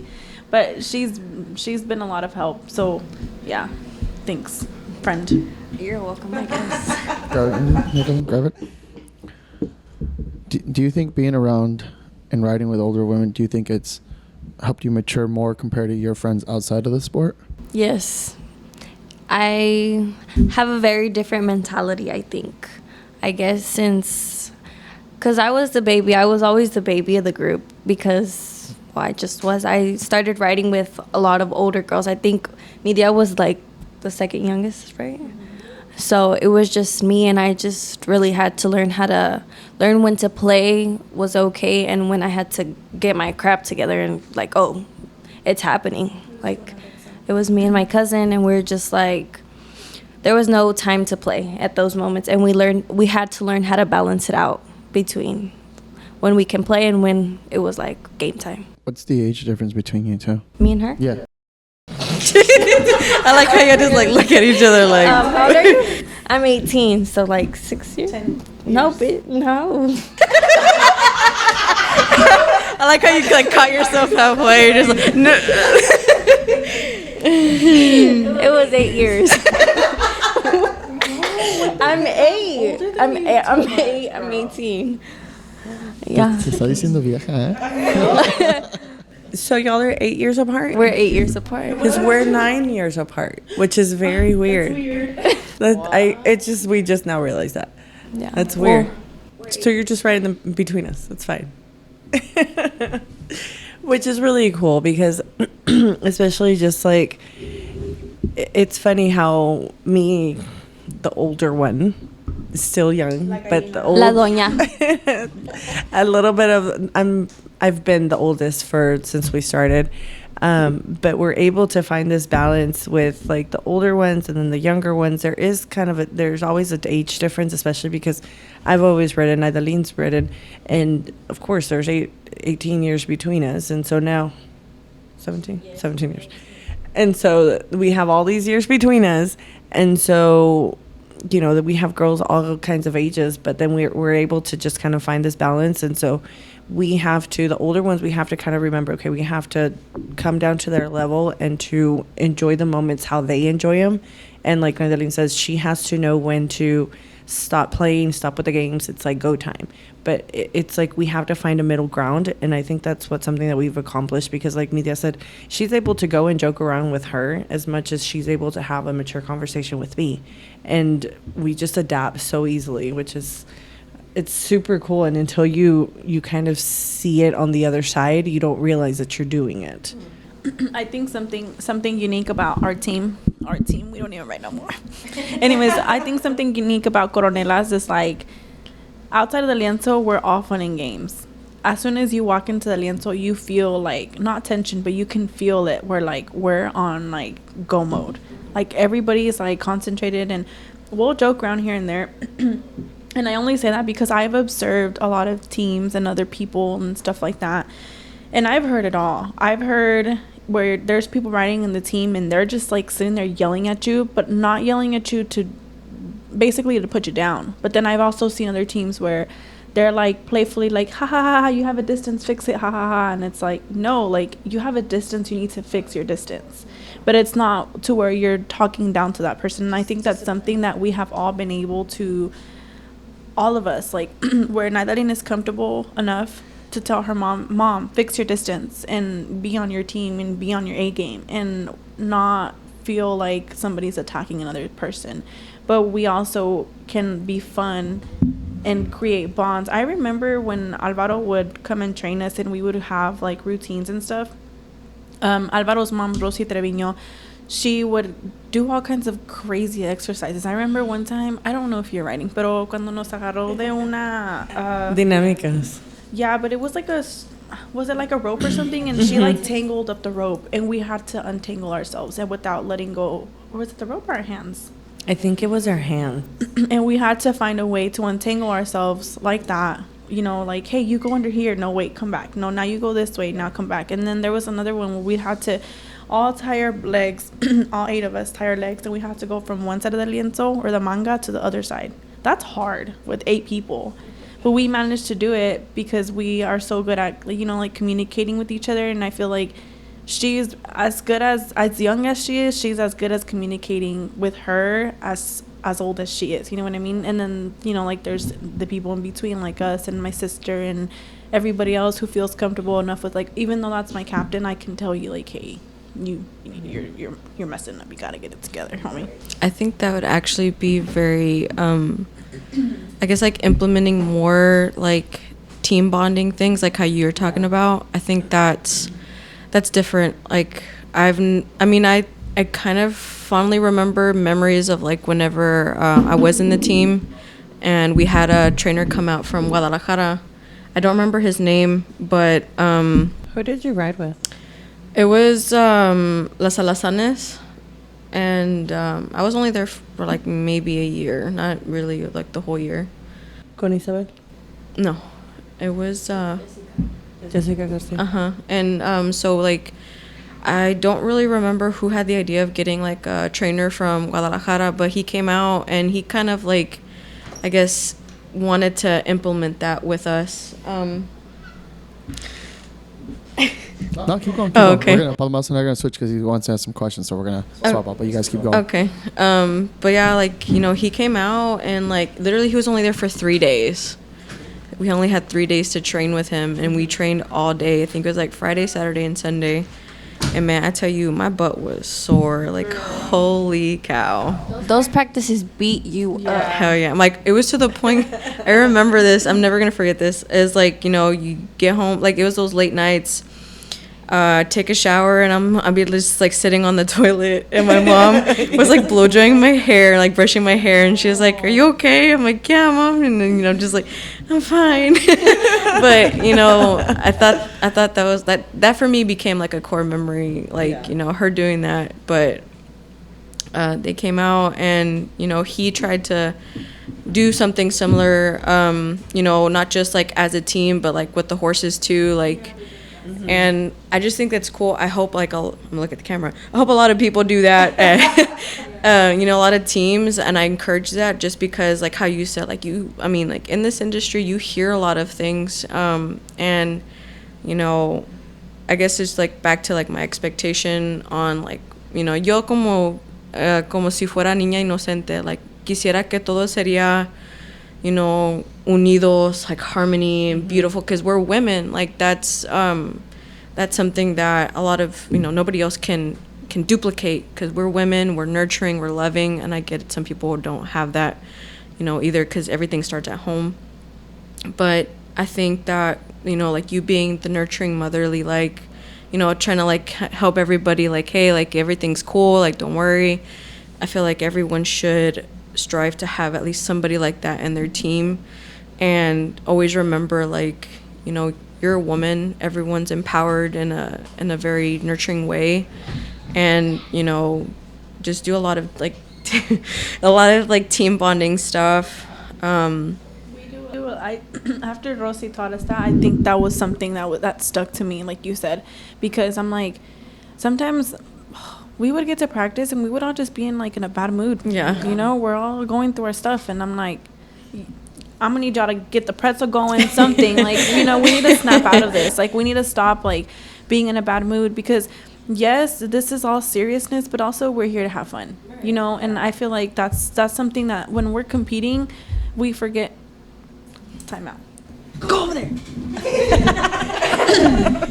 Anyways, I feel like I feel like sometimes when we're competing, like especially like before competition, those practices, like you said, they get intense. Yeah. Like Alvaro would have us writing, especially the times where we would have to learn the routine. You know, en la mañana y en la noche, y en la mañana y en la noche, and they're not like a 1 hour practice. It was like 2-3 hours, and your butt was hurting and la rosada and all of the above, and you know we forget. Yeah, Weird. it was bad. It was bad. Yeah.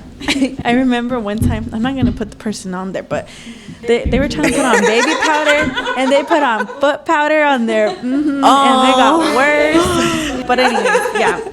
But we would forget, you know, like, you know, estamos aquí to have fun and enjoy. So sometimes I would have to get us out, you know, like, I would tell Mirna, like, hey, Mirna, like, let's do this. Or, hey, we should do this. Let's play this game. We would play tag sometimes. And Yeah. we would look like a On hot the mess. horses, it was Yeah. fun. No freaking way. Yeah. Oh my and, God. And then Rosy también nos enseñó, it was like a rag, y te lo ponías atrás de la pocket, right? And, you know, you'd have to take the tag and the rag and like I stuff guess like so, that. kind of like flag Yeah. football, but like, or right, that's what it's Yeah. called.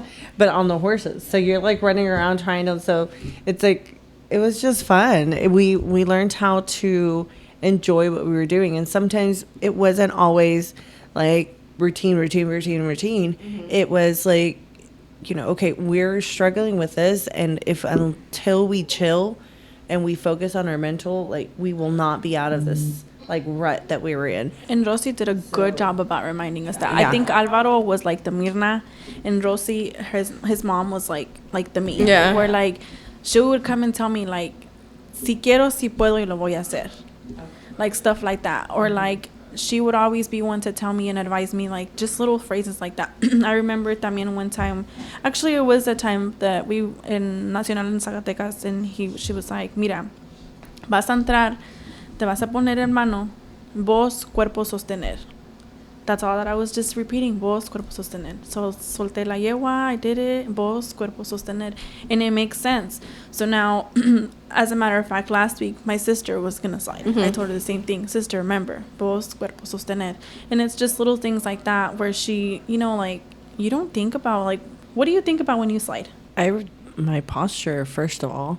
There's I don't know. so many things that go through your head, but then you're there and everything's blank. So that's always my thing. It's like, what do you think about when you slide?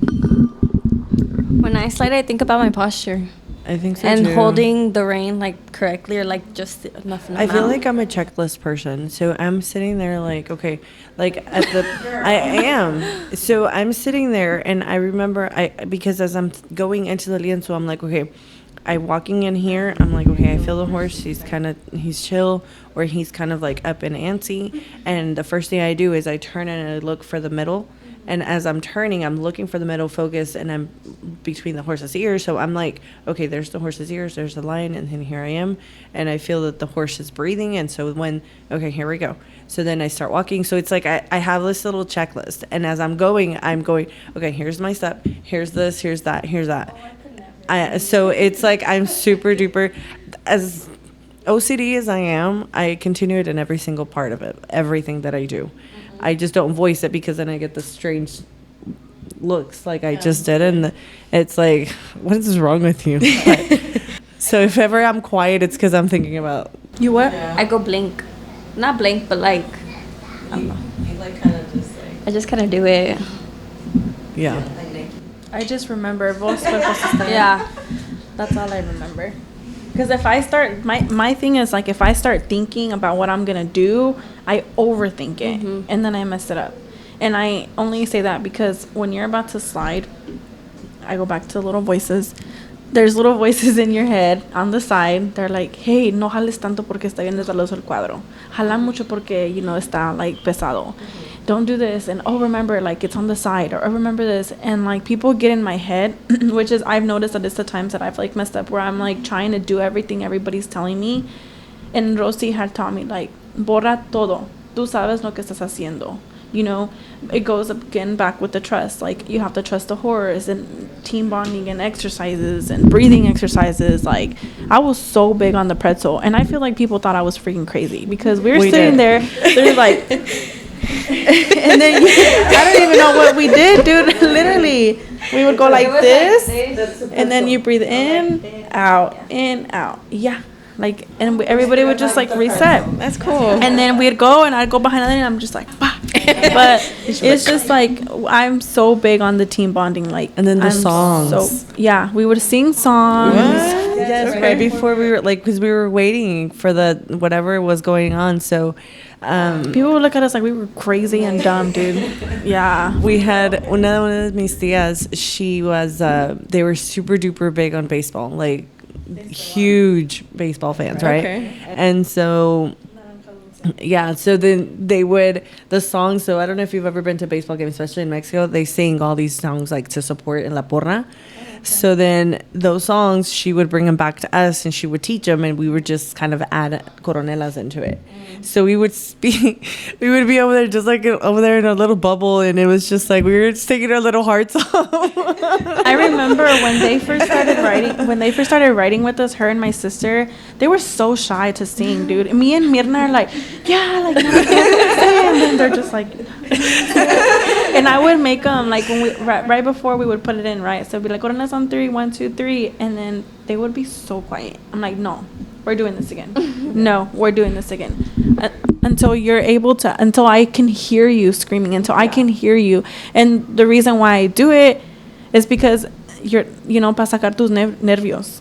And that's why I go, and I would go slap people in the back, and people are just like, what the hell is she doing? Like, they probably think I'm like abusing her. The whole slapping thing reminds me of like deadlifting. Yes. So I'm just like, Yeah. you know, and they just kind of like reminded me like you're just like kind of slap out of it. Yeah. I started deadlifting a couple years ago too, and my coach, they started doing that, and it brought me right back to this. I'm like, what is escaramuza is? But yeah.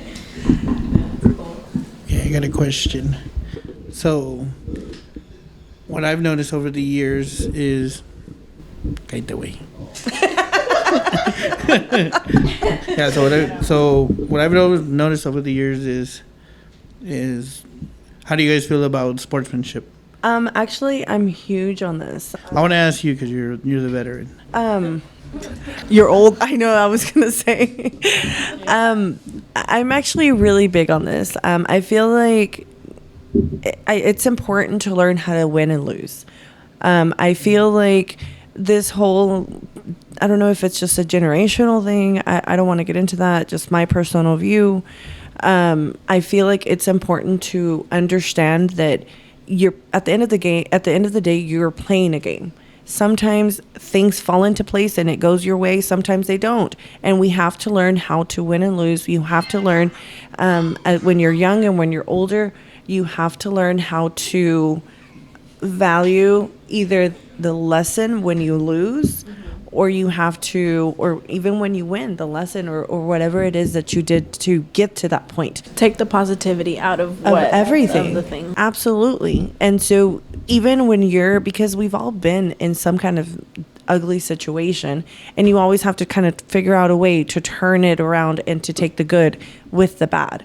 And so for us, I mean, there was times that we felt it was super duper unfair and that team didn't deserve it, or this one did this or whatever, and we did so good.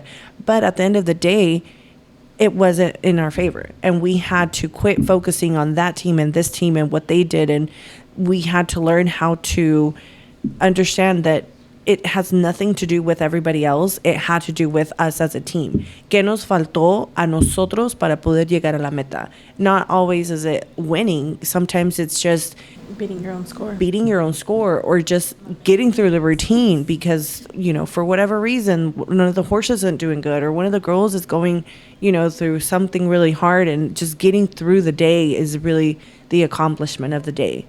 So I do think that win or lose, you have to just enjoy it. And I feel like that really turned it around for us once we really learned that.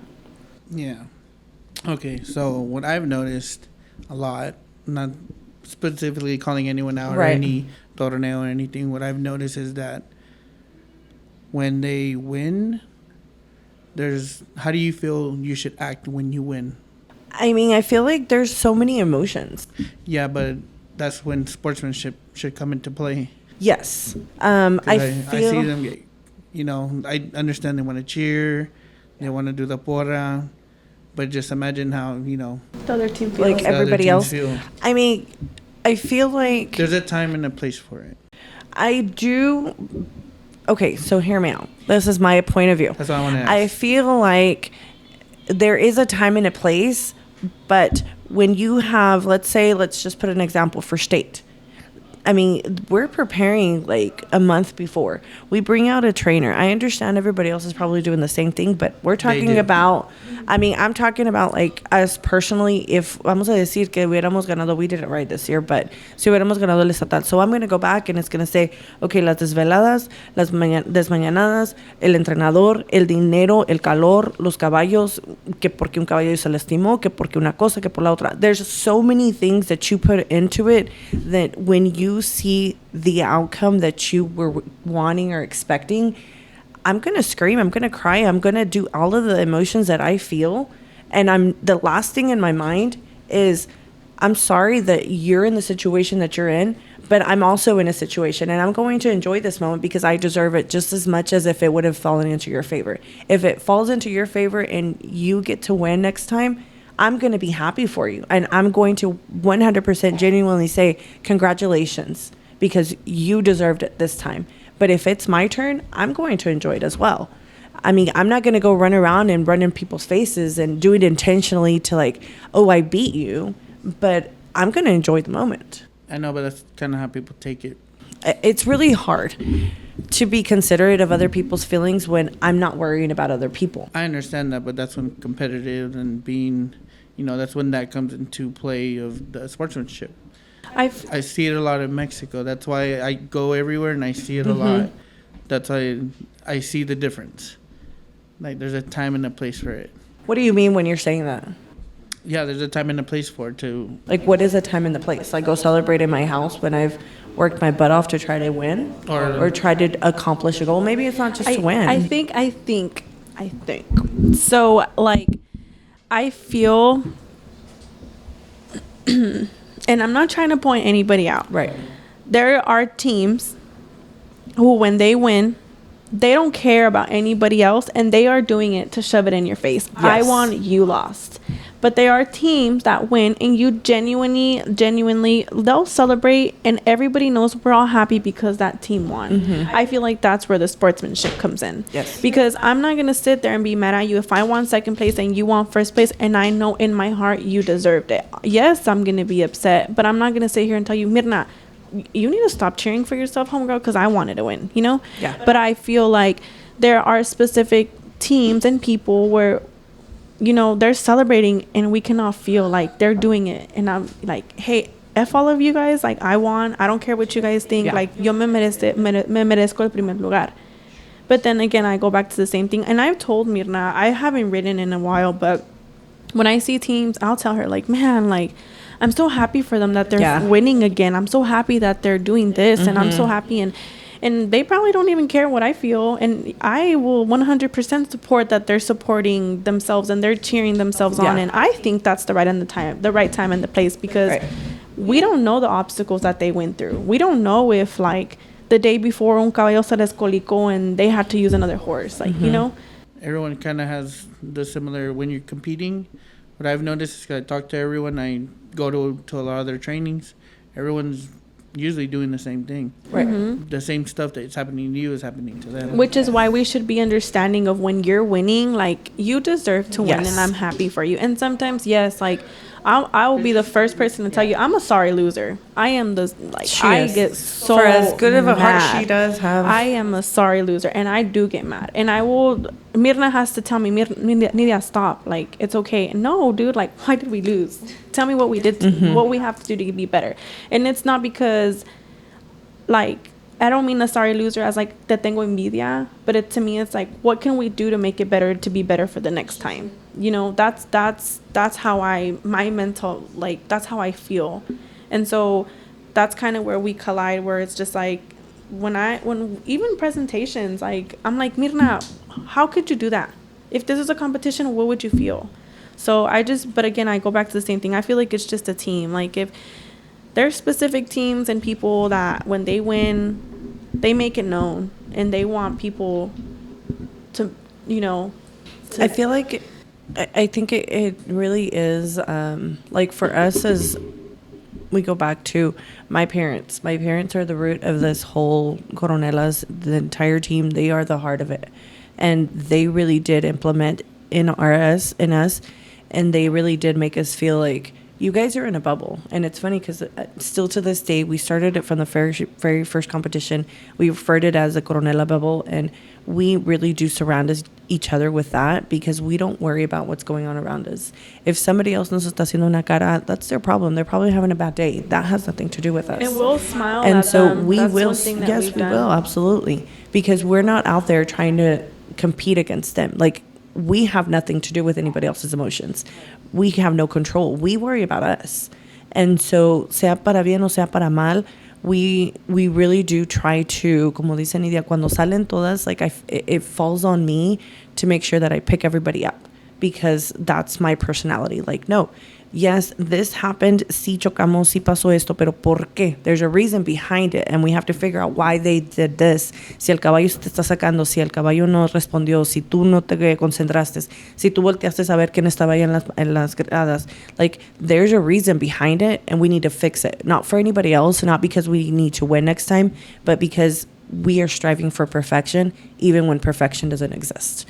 And so if in the midst of looking for that perfection, we win, we want to celebrate it. And if we lose, then we're going to find the lesson and we're going to move forward. And that's where teams like come in. Like, that's where you see the teams. That's where I feel like you see like teams' true colors. Like, Yes. I feel like yes. when you lose, like, how are you going to act when you don't get what you want? Because obviously we all know, like, any sport, like, people can be bought out. People can, like, you could have the perfect routine and I still won. Mm-hmm. Why? Who knows? Yeah. But that's where it's going to show what you really are about, like what you bring to the table. And I don't mean by like perfectionist, but I mean like your personality, like what type of person you are, because I can go up to you and say, "Oh, congratulations," but do I actually feel like genuine? Congratulating you, or am I telling you that because I have to come and do it so I won't look like a bad person? Right. So, Perdón. You go. Yeah, because I talk a lot. No, it's okay. I just think that I hope that everybody can be mindful regardless, because like he said, everyone's doing the same thing. Mm-hmm. And, like you said, like, and I've witnessed it, there's people that do rub, their celebrations in other people's faces. And I think that says a lot about somebody's character. Mm-hmm. And truthfully, I like back to what earlier, we are women. Like, that's not something that should come out of us naturally. We're nurturing beings, we're light, and I feel like we should practice that a lot more and, support each other and be genuine and sincere. And it's, it's hard to kind of like voucher for a lot of people because, like I said, they don't have that opportunity back at home or their lives growing up or experiences. But it's really up to that person to say, like, do I want to still be that type of person and, like, I guess, like, give somebody a bad experience or have, like, be remembered as that person versus I want to be remembered as that person that was sincere and genuine and kind and, like, uplifting and empowering. Because at the end of the day, you are leaving your mark in this world. Tu vida no es para siempre. And, you're making history. Like, you made history yesterday. And, like, every day, every performance, every charreada, everything, like, that's how I see it, like, nada está prometido. El caballo, el jinete, el ejercicio. Y siento que, you have to be mindful, like, and I say this for, like, existing teams now. And I think that, I don't know, it was really just that it's not just about the celebrations, but you have to think about everyone's doing the same thing. Everyone's putting in blood, sweat, and tears. Everybody, like, no es para siempre, like. Right. I really do think that con la experiencia hemos visto, because I've been here for so many years. I've gone through so many generations of, you can say, like, different teams, where they start, where they end, where they continue, where this team, comes together, and then the next year there's 3 teams from that one team that, you know, formed and stuff like that. I feel like everybody has their time to shine. Right. Everybody has their moment, and because at the end of the day, God is just, and He will provide. And so as long as your feelings, you're genuine and you're a good person, He will 100% provide, and He will give you the satisfaction that you need in your life. I think that one of the things that I've been told, my parents were told, some of the other girls within the years of experience that we've had, they have personally been told by just random people around us that just so happen to be watching us competition days, that win or lose the Coronelas, we will either go celebrate for a minute, and then we will come back and we will show our face, and we will be excited for whatever else is next. We will continue. Vamos y nos metemos a las trailas. We go over paperwork. We kind of go over everything. Okay, a ti te faltó esto, a ti esto y esto y esto. Okay, perfect. Vámonos. Let's go enjoy the rest of the day. We're here at the charreada. So that kind of goes back to our first conversation about the ferias and the charreadas, donde nos meten entre charreadas. So even if we go into the third charreada and it's the end of the day, terminándose nuestra presentación, nos entregan papelería, we still have a time to go and relax and enjoy the rest of the day and really just enjoy it. If we lose, it's the same exact thing. Nosotros terminamos la presentación, vemos lo que nos entregaron de papelería, a ti te faltó esto, esto y esto, entonces ya después de eso, let's go. Ya se acabó, la competencia ya se terminó. Yeah, enjoy the rest of the day. You can't fix what happened. Si chocamos y que nos descalificaron, oh well. At the end of the day, we're not going to stop writing. We're not going to stop what we're doing. Vamos y celebramos el hecho de que lo pudimos hacer, because el hecho de poder practicar charrería es una bendición, porque no cualquier persona está metido en este mundo. Mm-hmm. Which was really hard for me to understand. Still to this day.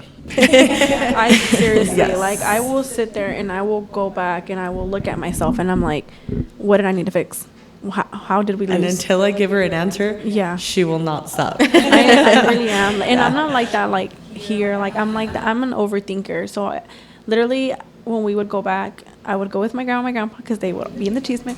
And I would sit there and my grandpa would be like, mira, esto y esto y esto pasó y esto y esto. Naydalyn tuvo que hacer esto. Nidia tuvo que hacer esto. Mirna esto. You know? And I would go back and I'm like, yeah, you know, I'd look at the video and I'd go, and I didn't let it go, even though I had to pretend like I did. Mm-hmm. But until I realized that the error was, like, better.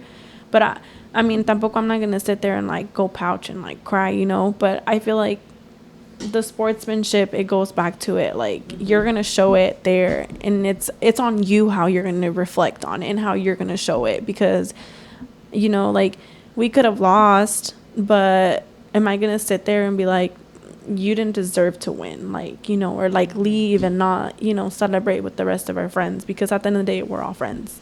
Yes, we're competing against each other, but you're my friend even though you're my rival at the end of the day. And I feel like that's what we forget sometimes when we're competing with each other. Like, even though I'm competing against you, that doesn't make you any, like, better or worse than me. Like, we're still friends. We're going to be friends in here and out here and partying and, you know, doing whatever we're going to do. But, you know, it's game time, but then it's not game time. You know what I mean? Okay.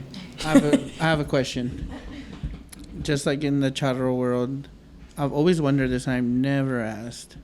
Is there such thing as escaramuza pagada? No. No? Like, they don't, no one's ever, like, brought a girl from Mex? Yes. Hired them? Yes. To ride in their team? It's never been like a... Yes. I'm just asking. There is, but I feel like, again, I've never really heard of it. It's not as simple, because un charro puede practicar, por ejemplo, el charro puede estar practicando sus manganas, sus colas, sus cosas allá en México todo el tiempo, de todo el año, y lo traen, vamos a decir, una semana antes, y él puede venir a adaptarse a un caballo y puede practicar las colas, puede practicar las manganas, porque trae sus sogas y él puede moverse con lo que él trae. Y no importa el caballo, mientras que el caballo no se esté moviendo para los piales o se posicione como tenga que, o sea, él va a tirar el pial. Uh-huh. Y uno de escaramuza, volvemos a lo mismo, necesitamos el tiempo de adaptación, necesitamos el tiempo de la conexión, porque tienes que, the conversation, the communication, you need to learn cómo comunicarse. Y con una semana, 2 semanas, o sea, no es suficiente tiempo. Sí se ha hecho, pero está más difícil y pues para ser escaramuza pagada, Like if pues, someone gets hurt, you have to sub someone in. sí, last pero minute. la mayoría del tiempo tenemos ya, por ejemplo, you already have a plan B even before you start planning. Porque muchas muchachas, por ejemplo, con nosotros nos pasa que se tienen que, por ejemplo, cuando Nidia, she was retired for a while. Según ella ya no iba a montar. Entonces, el año pasado, le hablé a una de las otras muchachas y Nidia decidió finally to start riding again. Entonces se vinieron las muchachas, empezaron a montar, nos empezamos a montar. Entonces habíamos quedado, el plan era que yo me iba a bajar del caballo y yo las iba a estar ayudando del piso y instruyéndolas. Entonces le habló a una de las otras muchachas que ya había montado con nosotros anteriormente y me dice, no, pues es que yo estoy, I think it was Missouri, right? That's where Nancy was. She was in Missouri living at the time. So then she was like, well, I mean, I'm going to be there in January, but I'll be like a backup. Déjame de banca. So then that's where that she came in. Pues I was the banca of the banca, right? Yeah. And so I was like, we got 2 bancas. We're fine. I'm not going to have to ride. Ain't nobody gonna be pregnant. Yeah. So then we're like 2 months in and Nidia has... It wasn't even 2 months in, y'all. I literally, my first presentation, I came back, did punta, everything. And the next week I found out I was pregnant. Oh, wow. So it's like, okay, where's the girl from Missouri? Where Nancy's like, I was just going to like plan to help as an emergency. I'm like, well, plans kind of changed. So are you ready? So then she jumped on the horse. She started riding. And then we had my niece, Nidia's sister. We went into a presentation y en el cuadro daba una vuelta y se le fueron las patas a la yegua y se resbaló el caballo, se cayó. She got a concussion. So then la bajaron del caballo creo que por 3 semanas. 4. So la bajamos. And so cuando ella estaba afuera, it was pre-state. So then we obviously had to, at that point, I had to jump on. So then I'm like, well, shit. Like, I wasn't supposed to ride at all. I'm supposed to be doing something else. So then I was like, okay. So then we brought in somebody else. I don't remember what we ended up doing. And so then una de las otras muchachas ended up getting out. So it was just like one thing after another. And like all of the backups that we had set up, we were all riding at that time. So we usually have a plan B and C and D. We do. So there's no need to really bring in. All right. I want to know your guys' favorite time. The year, the time, the place. What's your favorite time? Starting with you. Like my history? Just your favorite moment being a escaramuza. That was it for you. I think my favorite memory is, I want to say it was Pachuca. You suck. It has to have been Pachuca, 2010. That was our first year we went to Nacional. My dad is... Okay, no, we're not going to cry, right? It's okay.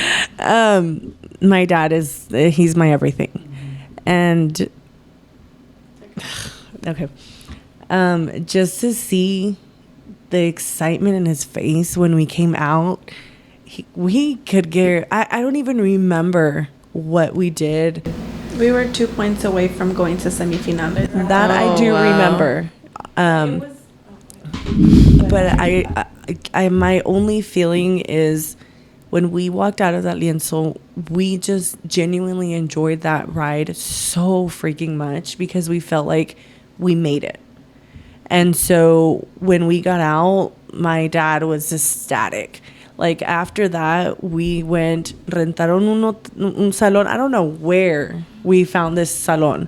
Rentaron un salón, conseguimos comida, trajeron una banda. We had a full-blown party. O sea, el lienzo yo no sé dónde quedó. Nosotros nos fuimos y we celebrated the fact that we were there and we were together. And the entire family was there. That's when Nidia was riding. My other niece, Crystal, was riding. And the little ones, Naydalyn was like 6, 5, I don't even know. So they were little bitty, pero pues siempre andaban con nosotros, obviously. But, man, just the excitement. Yeah, that's something as a photographer I always take very serious when I go to big events that you guys care about a lot. Yeah.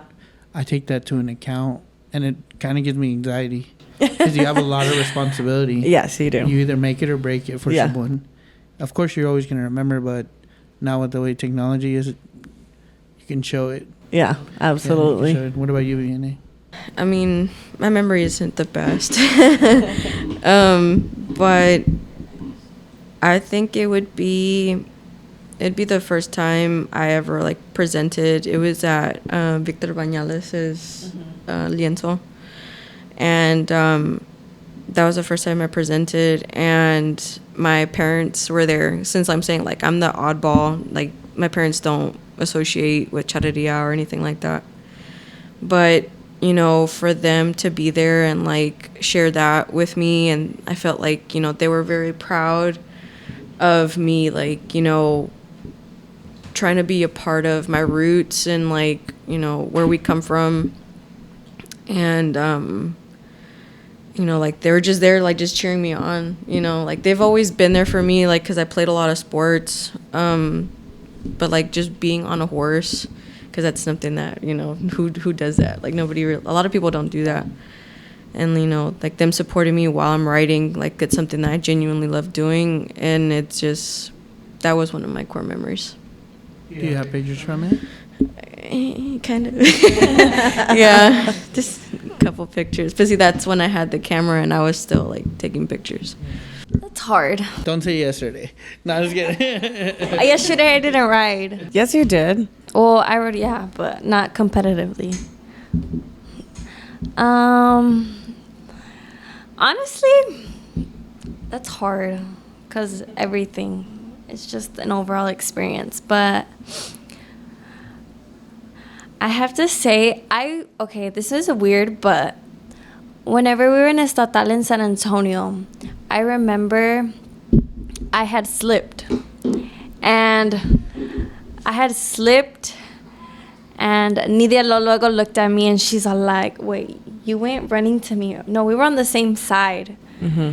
And she just looked at me and I just started crying. Like, I don't know, everybody started to cry. I was all like, I didn't have words. I'm like, I don't know. I just didn't have the words to come out. And Nidia just looks at me and she's all like, are you okay? Like, what do you need? And then I was mute. And then Nidia just starts crying. And then my mom comes and she's all like, are you okay? And then my mom just starts crying again because everybody else is crying. But I don't know. That's just a special moment to me because that was your first year writing. And that was your my first year estatal. Writing. We all felt what she felt at the time. And it mess. wasn't just a slip. There's pictures, and these pictures show like. That was I swear, whenever everybody you crashed. guys, yes, you guys really do something amazing because those pictures are exactly like you see. O sea, realmente el caballo se le fueron las patas de atrás, and he was like on the floor. And this kid, she was 10, and so the way that she picked up the horse again y lo levantó, like it was just, and the pictures show where she's going down, y donde se para, and just her emotion at the moment que se para el caballo. Like you feel exactly what she felt. And I'm her mother, and I'm supposed to not put her in scary situations. I'm supposed to be the ones protecting her. So to see her fall and get back up and just being able to say she figured out a way to make it better, like all my emotions. And I'm sure that's what Nidia felt as well. Like it was a proud moment to see that she was okay. Like, I had nothing to say, and I think I started crying because she started crying because I knew she was scared. But in my head, I'm like, it's okay. Like, I guess, like, comfort her with my tears to make her feel like it's okay what you're feeling type of thing. I forgot about that.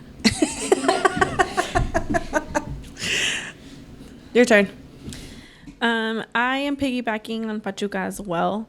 And the reason for that is because... as any escaramuza team would, we worked our butts off. And that was the first year we went, right? Mm-hmm. When I tell you guys we worked our butts off, I mean, like, we did car washes, we did rifas, we did like all this stuff to help us get to the nacional. Obviously, everybody's escaramuza anybody actually, any Charro team, any escaramuza team, like your goal is to go to nacional. Well, we got that, but then you still have to work hard to get there, you know. And if you've ever ridden a nacional, you're gonna understand like that it's not just like, oh, you're just gonna go ride. No, you have to go ride and you have to represent your team. And you don't only represent your team, you represent your state. And you don't only represent your state, you represent the United States. It's very rare that you at that time that you would see teams from Texas go and compete in the nacional. So like, sin querer queriendo, we had so much pressure on us. But then not only that, we're still having to figure out how the heck are we going to come up with all this money to pay for horses, pay for transportation, pay for this, and that. We were all young. None of us had jobs. I was still in high school. So I remember us doing car washes, and my dad's like, mija, ¿por qué? ¿Por qué lo hace? Like, you're not even getting any money out of it. I'm like, because like I love it, you know? And so, you know, us going there and I remember we would practice before, and Alvaro would be like, hey, before y'all's practice, like, cada quien subas en un caballo diferente para que, you know, you can get the feel of it. Yes. We were all a hot mess. We tried doing the routine, and our poor horses, like, we would try to go that way, and the horse would go that way. And we were like, how the heck are we going to go to Pachuca and go represent? At least this was, again, I go back to overthinking. I'm like, how am I going to go and, like, I'm going to cry. How am I going to go and represent, like, this, like, how are we supposed to do this? Like, how are we supposed to be the example? Like, and I can't even like get on another person's horse and ride. I can't even get comfortable in this saddle. Like, my estribo doesn't fit me. Like, how do I do this, you know? So I remember us getting there, and that's why I spent so much time with my horse, because I was nervous, and I obviously, you know, I didn't want to show it. So we get on there. I struggled a lot. And I think it was mostly because I was nervous. I also, the reason why this competition was so important to me was because my parents, they were not really there. And that was the first competition that they were there. And so I felt like finally, like, they're here, they're watching me, like, I have their support. And me and my mom and me and my dad, I used to argue with them, because my dad and my mom would tell me something and my grandma would tell me something else, and I would go with what my grandma says because they didn't know better, you know. But I think it was just because I'm like, well, you haven't been here, you know. But that competition, like, they were there, and the last practice, I remember we did so good. And I remember Rosie just telling us, like, whatever you did here is what you're going to do in the presentation. Like, ya no pienses en nada. So we competed. And I remember leaving the lienzo right after, and we were so happy. Like, I don't ever think I've ever felt that happy in a routine ever. Because when I mean happy, I mean, like, at that point, we were just like, whatever happens with the score, it is what it is. But we truly enjoyed this because all of our hard work and all of our dedication showed today. And it showed because we were all smiling. I didn't have to remind anybody to smile. I didn't have to tell anybody, like, hey, like, be positive, you know, not even to myself. And I remember when we got the scores, we all were like, what the heck? Like, 2 points away from, was it cuartos or semifinales? I don't know. We were 2 points of something. Yeah. Something really important. The next round. We were like, what the heck? Like, nobody's ever done that. And, like, my grandpa and everybody, they were just so, like, just genuinely happy for us. And I just remember when we went, I was thinking about, like, the sportsmanship and, like, you know, nosotros sí nos fuimos a un lado, we went to go celebrate. But I think that was because, like, for us, like, as a team, that was, like, such an important competition, because fueron nuestros tíos, nuestros primos, everybody was there, and we all got to celebrate it. We all got to enjoy it. Our parents were there, and they were enjoying us in the lienzo, and they're not even riding with us, you know, like, our brothers and our sisters and everybody was there. It was just like a really good moment that, like, I wish I could relive, because not only from there, that following year, because of all of, like, the connection that we had as a team, it showed on the lienzo. We started winning more competitions, and I mean, I'm not trying to, like, say, oh yeah, we're, like, the best, but I think it was because we genuinely had such a strong connection within our team that it showed on the lienzo, and we had such a strong connection with our horses that it started showing. Obviously, our fame and our winning, you know, it went down a little bit, but it's okay because we still try to stay positive. But all I'm saying is, like, that was my favorite memory was Pachuca, because yes, it was really good. All right. All I want to say is shout out to the parents that give everything to their kids to do the sport. No kidding.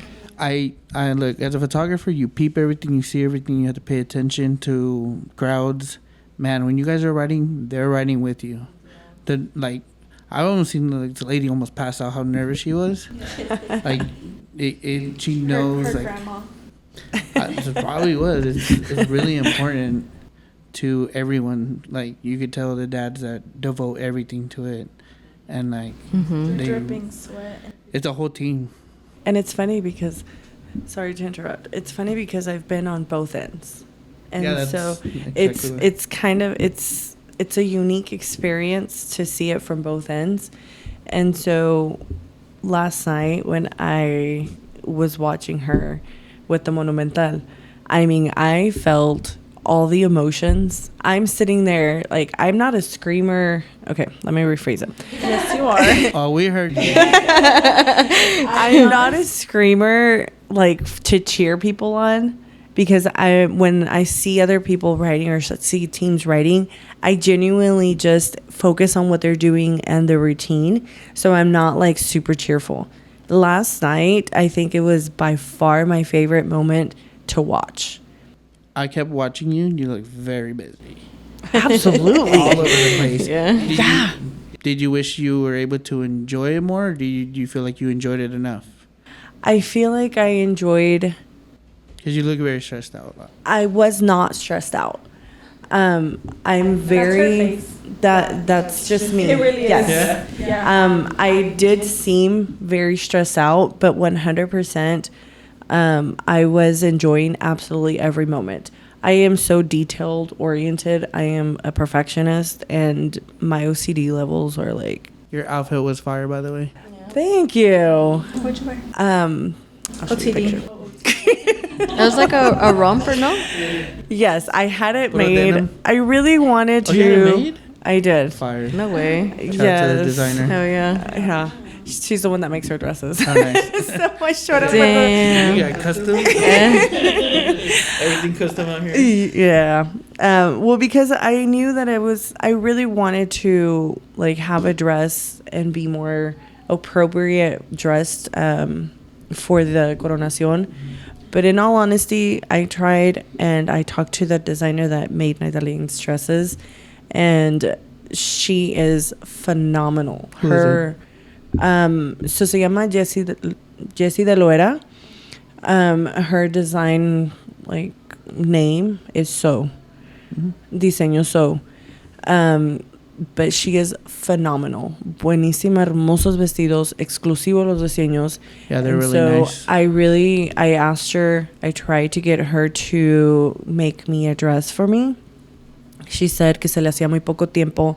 And because I basically asked for Naydalyn's dress to be 100% beaded, I wanted the best of the best. I wanted it from the top to bottom. I wanted beads, shine, pearls, everything. And so she's like, a lo que tú me estás pidiendo se me hace que I don't have enough time to do another one. I said, perfect, let's focus on hers. So I did. I took plan B and I said, okay, well, I have to come up with something to wear because I have to wear something, right? Appropriate. So that's where that came from. But to answer your question, I don't feel I was stressed. I did run around because I needed to make sure all my ducks were in a row. I needed to make sure that she was dressed appropriately. She needed to be where she was at the time that she needed to be. I had 15 other girls that were making sure that they didn't miss something, that I wasn't asking for something from them. But 100%, I was enjoying every single move. Shout out to Luis, because without him, I'm going to cry now. I don't think I could have made it. We stayed at the lienzo. Let me just tell you, we had 15 girls that came in, most of them from out of town. There was one that was local. The other ones, 100% that were from out of town. We had to put together 10 horses. We stayed at the lienzo starting Wednesday. We started practices. So we lived at the lienzo almost a week. And it is very hot. It is hella hot. It is so hot. Yeah. So yeah.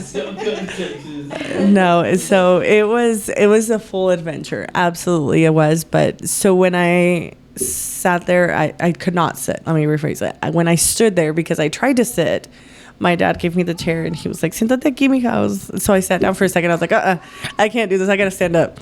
So I stood up and I was just watching there and just watching her ride and seeing her moment. My heart just exploded. So yes, I was like screaming my head off. My dad, at one point, he turned over and he was just like, okay, well, we're screaming. So we're like, okay, let's keep going. So it was a great moment. Absolutely, it was. All right, Vianey, you got any questions? What advice would you give people or like teams that are, you know, still riding right now, or like future riders?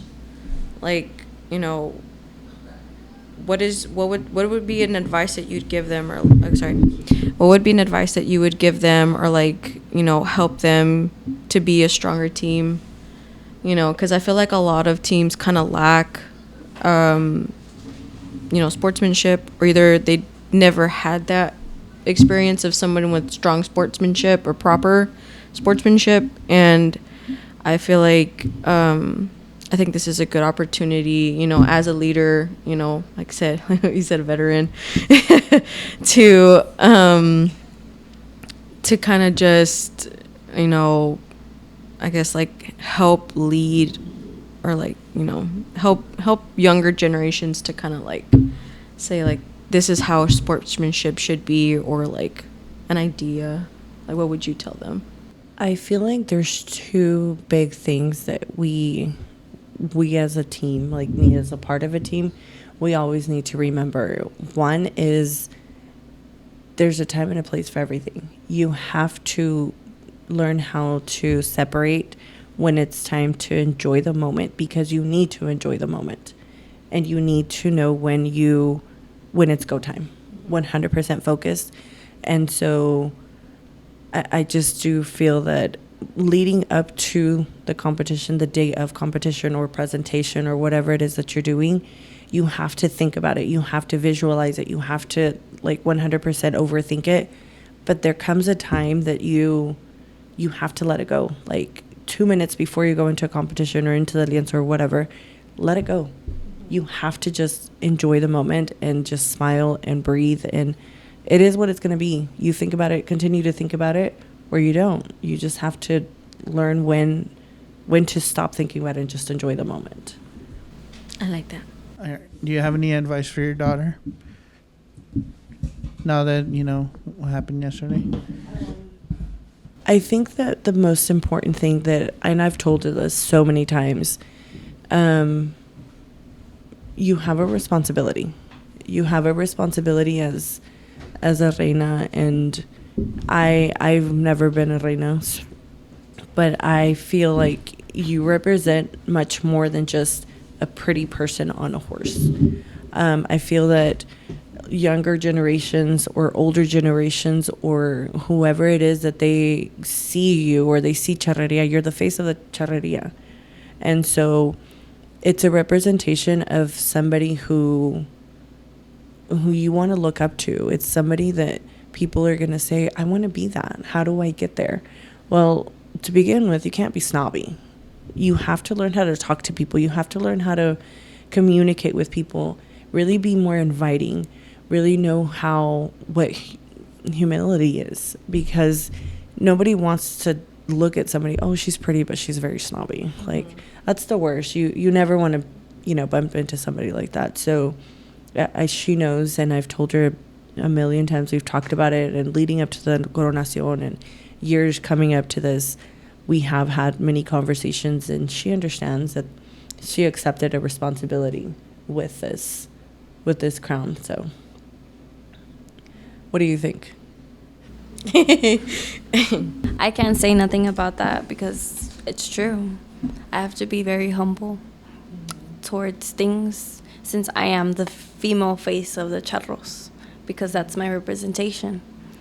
And yeah, excited about it. You got any more questions, Vianey? No, not really. Dramatic pause. Just no. Do you have any questions? You answered them though. How does it make you guys feel to be able to like connect and interview so many people? I mean, obviously you're gonna be like, oh yeah, that's great, but like genuinely, like how do you feel? Because go ahead. Look, I'm very honest. A lot of people that it's not an interview, it's more of a charla, it's more of a like getting to everyone talking, kind of like how you do normally. It's just we got mics and cameras in your face and doing it. It's just more of that. I like this because you get to know who that family is. You're always curious, pero está muy tímido, pero tan preguntar. You kind of like, oh, I learn things from people that you would be like, what the heck? And then we just go to basically town to town to town looking for people. Some people don't like being on camera. We get it. We understand, but I like this for people that are younger to hear everything, because obviously son bien tímidos para preguntar. So that way it's kind of like telling them without them asking. I think it's really cool what you guys are doing. I think it's something that I've been around for a while. There, como dices tú, o sea, hay cosas que no, you can't be like, hey, how are you? Hey, do you remember that one time that you rode and ¿qué te pasó ahí? Like, what happened to you guys there? It's like, you know, there are experiences that you see and you want to like have a conversation, but you don't really know them on that level. Pero los empiezas a ver in, like through your show. Like, a mí me pasó. I feel like at one point you guys had the Rivas sisters. Yeah. And honestly, like, we've known who they are forever, but that we are so far away from them, that we who know who they are, igual con las de Arquetzal y de allá también con ustedes from California. I mean, it's like we've known of each other for so long because we're teams that we've been around for so long, and you almost wish you could have a conversation, or you wish you could have some kind of connection, but the distances are so far y nunca realmente nos ha tocado verlas. But seeing them on the show and just listening to their story and listening to conversations, it's like you can relate. You see how alike our lives have been, even if we're like on the opposite of, you know, way on the other side of the country. So it's a really cool thing what you guys are doing. And I'm sure entre los charros, you guys feel the same way. Donde se sienten que, oh, you know, estos charros los hemos visto toda la vida, pero pues ya you get a little bit of insight of who they are as a person, actually. Yeah, very true, very true. Mm-hmm. Do you guys have any questions as escaramuzas for photographers of like, how do you wish to be captured? Because a lot of the times we never ask you guys. We just do it. I've always been curious about like, is there a particular way you want to be shot, or are we doing a good job, or what could we do better? Can y'all make me look skinny? No, I'm just kidding. No, I honestly like. No, I honestly, how do I say it? So like, I never thought that I was like ever photogenic, like when people were taking like action shots of me, until I started writing. People would take pictures of me when I was like playing soccer and stuff, and I'd be like, bro, like, why do I look like that? But now I think that you guys, like, as photographers, keep taking action pictures, because action pictures, that's life. Like, those are the, you know, like, yes, we do want to take a picture like of us on our horses and like standing, but I think, to me personally, like, the most important pictures are the action pictures, even if it's like cuando le tomaste la foto a Naydalyn cuando la están coronando. Like, that's an action picture to me, because that's a moment that she's going to be able to see and be like, oh my gosh, this is whenever, like, cuando me coronaron. And, you know, it brings all those feelings back, rather than when you're just taking a picture of you when you're standing on the horse. It's like, oh yeah, that was, you know, this competition. It brings back more memories with action pictures. That's actually I don't mean to cut you off, just like a quick input. So that's a really good question to ask people, because at one point, I mean, this is kind of like, it made me did question that. Well, yeah, it's their day. Like, it's their day. Like, what do you want? But I'm saying, like, I've taken pictures of people or somebody, and they say like, oh, like, I don't like how I look. I don't want to like really, you know, like, I didn't like it. So it's like, okay, I mean, I wouldn't know how to like. I mean, the only difference would be either I stand on this side or I stand on the other side. Yeah, we're very limited where we can stand.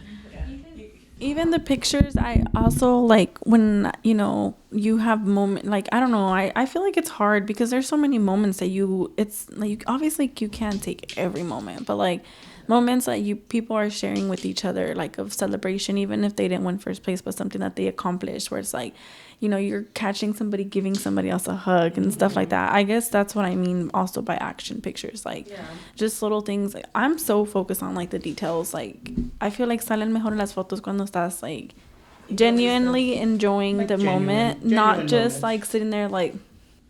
Yeah, genuine moments, basically. Yeah, that's kind of what we try to capture, genuine moments, just little things like that you wish someone would capture at the time, but no one does, so you kind of have to keep an eye out for that. Yeah, so you constantly have to be paying attention at the same time. I feel like you guys are, both of you guys are really good with that. Moments, yeah, that we really do not plan to be pictured at that moment of, and you guys catch it, like that picture tambien. Like, is it intimidating when you see photographers and you're like, oh crap, here we go? Yes. No. Especially when you go to Mexico, because in Mexico there's like 28 of them. Me personally, no, because I don't see you guys. Like, if I'm writing, like 100%, like I'm Tunnel vision.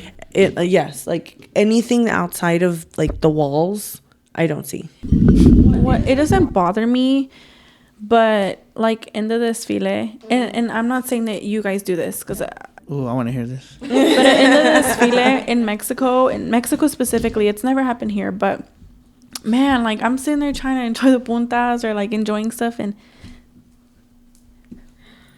I'm like, it's trying to make that money. and you know, and like some pictures, they don't get me wrong, they come out really good, but like I'm trying to, you know, live this moment, enjoy this moment. Have you ever been in a frontera in the borderline?